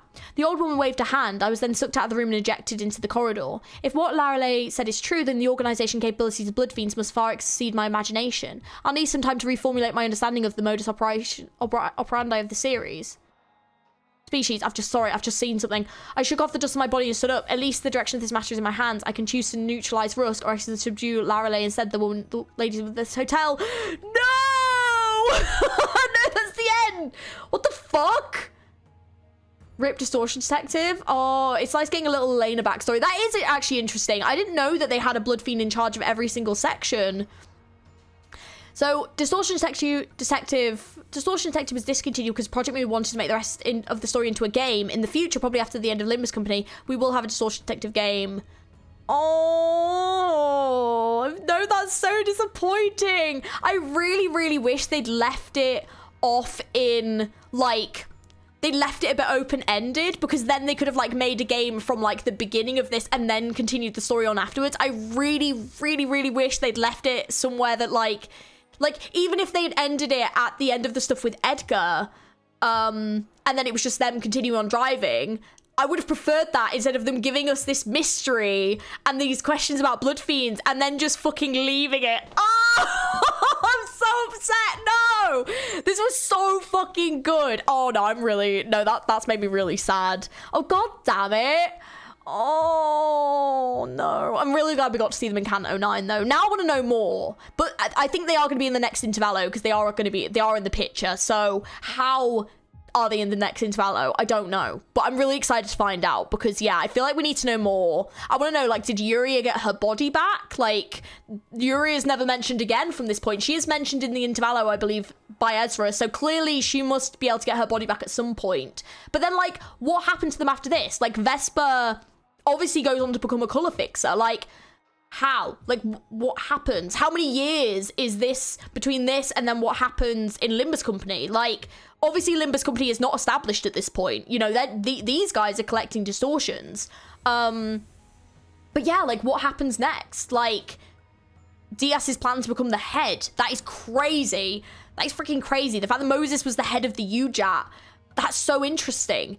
And then this whole blood fiend lore was also really interesting. But, like, the fact that there's, like, Rusk and his group all became blood fiends but didn't know it because Rusk made them into blood fiends. And the fact there's, like, a blood fiend in charge of every single district. What the fuck? And then the fact that apparently they went to this mansion and this was how the blood fiends were established. What mansion? Oh my god, this has given me so many questions. Oh no. Oh no. I need a Distortion Detective game. We need one. This is a gem. This is a gem of a story. It's so good. Like, genuinely, I love this story. This is so freaking good. Oh my god. But I need more. That's not nice to have ended there. I can't believe they've done this. I can't believe it. They've just ended it there. Oh, I'm so gutted. However, we are going to look at something else now because apparently there was some art made when each of these chapters were coming out. We did see one or two of them, so I'm going to see if I can find it, and I said I'd put it in this video, so let me find it. Okay, so we found the novel gallery. Obviously, you know, we've seen these ones, which were the ones that were in the chapters, so I won't go through these again, but there's promotional artwork, so let's have a look through this. Oh my god, that's so sick. Damn! Oh, Handy June and Ezra. Ezra looks so cool here. Holy moly. Oh, so this must have been with the numbers, like the numbers distortion. So that's what it kind of looked like. Oh, that's interesting. Oh, damn. Ezra just popping off. Ezra's so freaking cool. And then this must be Yuria and the Atelier Workshop. Oh, that's not what I imagine it looked like. That's cool, though. They're so cute. Hopefully we get to see her in the game. So this must have been when they were in the company, and these are all the people that were, like, asleep. Oh my god, that artwork is so sick. Are you serious? Wow. With like the eyes bleeding and stuff. That looks amazing. Oh, so this must have been when they went into that other room. Oh, and these are like the glasses. Got it. Got it. Oh, that's cool. And then this is the river of like the souls that they went through. Oh my god. This art of Moses is so stunning. Oh, and then that's her tearing the masks off Ezra. Stop. Stop. That was one of my favorite chapters. That was such a good chapter. Oh, man. Oh. Oh, my God. Wait, this is so cute. So this is Yuri as Psycho Man. Oh, my God. Adorable. Dude, I need the game. And these are like the ribbons that she ties around. Oh, she's got loads of different ones. Okay. That she ties around Vesper and Moses, and then obviously that's Urias. That's when he's like hunting them down. Oh, and then this must be the guy that they made the deal with. Okay. Oh, and that's his daughter's room. Okay, so this is when she went into the distortion, and that must be like the mermaid thing. Damn, that looks amazing. Like this is like, look at that. That's so freaking sick. Ezra fighting Vesper. Oh my god, is there more of that? Dude. That is so fucking cool. I need this animated. I need it animated right now. And then Moses just like having a smoke after they've managed to escape from Vesper. Oh, this is them seeing Diaz again. And had he Jude, obviously Ezra stepped in front, didn't she? And then this must be when they went to that village. Oh, and that's what it looked like when all the guy was absorbing all their distortions. And then this is them oh my god, that looks so awesome. This is them fighting everything underneath. Like killing all the distortions. They've just gotten him out. And then the Ujat show up. Is that... I think that's all of it. Oh, dude, that artwork is incredible. Wow. I want the art for the rest of it, dude. I want... They've still got another, like 16 chapters, if you don't mind. But no, seriously, though. Holy moly. Like... The story was great, super interesting. This artwork is beautiful, really helps visualize it. But like, to me, just looking at these visuals really, really just solidifies to me that like the concept of the Distortion Detective is such a good one in this Project Moon universe. And yeah, they've got a gem of a story. The characters are really good. They can tie it into Limbus Company. I would love them to do a like Library of Ruina-esque game where essentially it's like it's a completed game, or at least like they update it and stuff. Like it's not like a gacha. I would love them to do a game where you get to like go around and fight. I actually think like a turn-based one, I'm trying to think of like an example. Like if you kind of take a game sort of like the Persona kind of series, or like the Final Fantasy kind of series, and that kind of turn-based aspect with running around and things like that, I think that would be great. But also you could almost even do it in like a Souls-like type aspect. It would just be incredible. Like that kind of game in this universe would be insane. I think they're probably more likely to stick with the format that they've gotten, which I completely understand. But yeah, I think if they do a Distortion Detective game, I would like them to not make it a gacha game, in my opinion. I would really like them to just do a completed experience that we get to play the full story for. But I think the comment was probably right, that it's most likely going to be after Limbus is finished, I'm guessing, unless things happen to them during Limbus. I don't know, but I would not be opposed to them doing this like while Limbus is on. Also, if they do an anime, I really want this animated. All right, so this is the end of my read-through of Distortion Detective. I'm so sad. If you want to see me read through Leviathan and I think, is it Wonderlab next? Let me know down in the comments below. And also let me know what you think of the Distortion Detective book. Do you think that we'll be getting a game? Obviously, I know they're trying to focus everything on Limbus Company right now, but I really, really hope they do actually pick up the like detective distortion story stuff, because it was so fascinating. It was really, really interesting. So yeah, I would love more. I'm so sad that they stopped the novel. Like, I know they want to make it into a game, but It was so good. I was really loving it. Oh, I'm so good. So yeah, I'm excited to read Leviathan though. I definitely want like Virgilis's backstory. So that is absolutely what I'm going to be reading next. But yeah, let me know if you want to see it on the channel. Let me know what you think of this. Don't forget as well, if you like the video and other videos, to like, subscribe, all that good stuff. We have socials if you want to join them down in the description below as well. Thank you very much for watching, guys. I hope you enjoyed the video and I will catch you guys very, very soon. Hope you have an amazing rest of your day.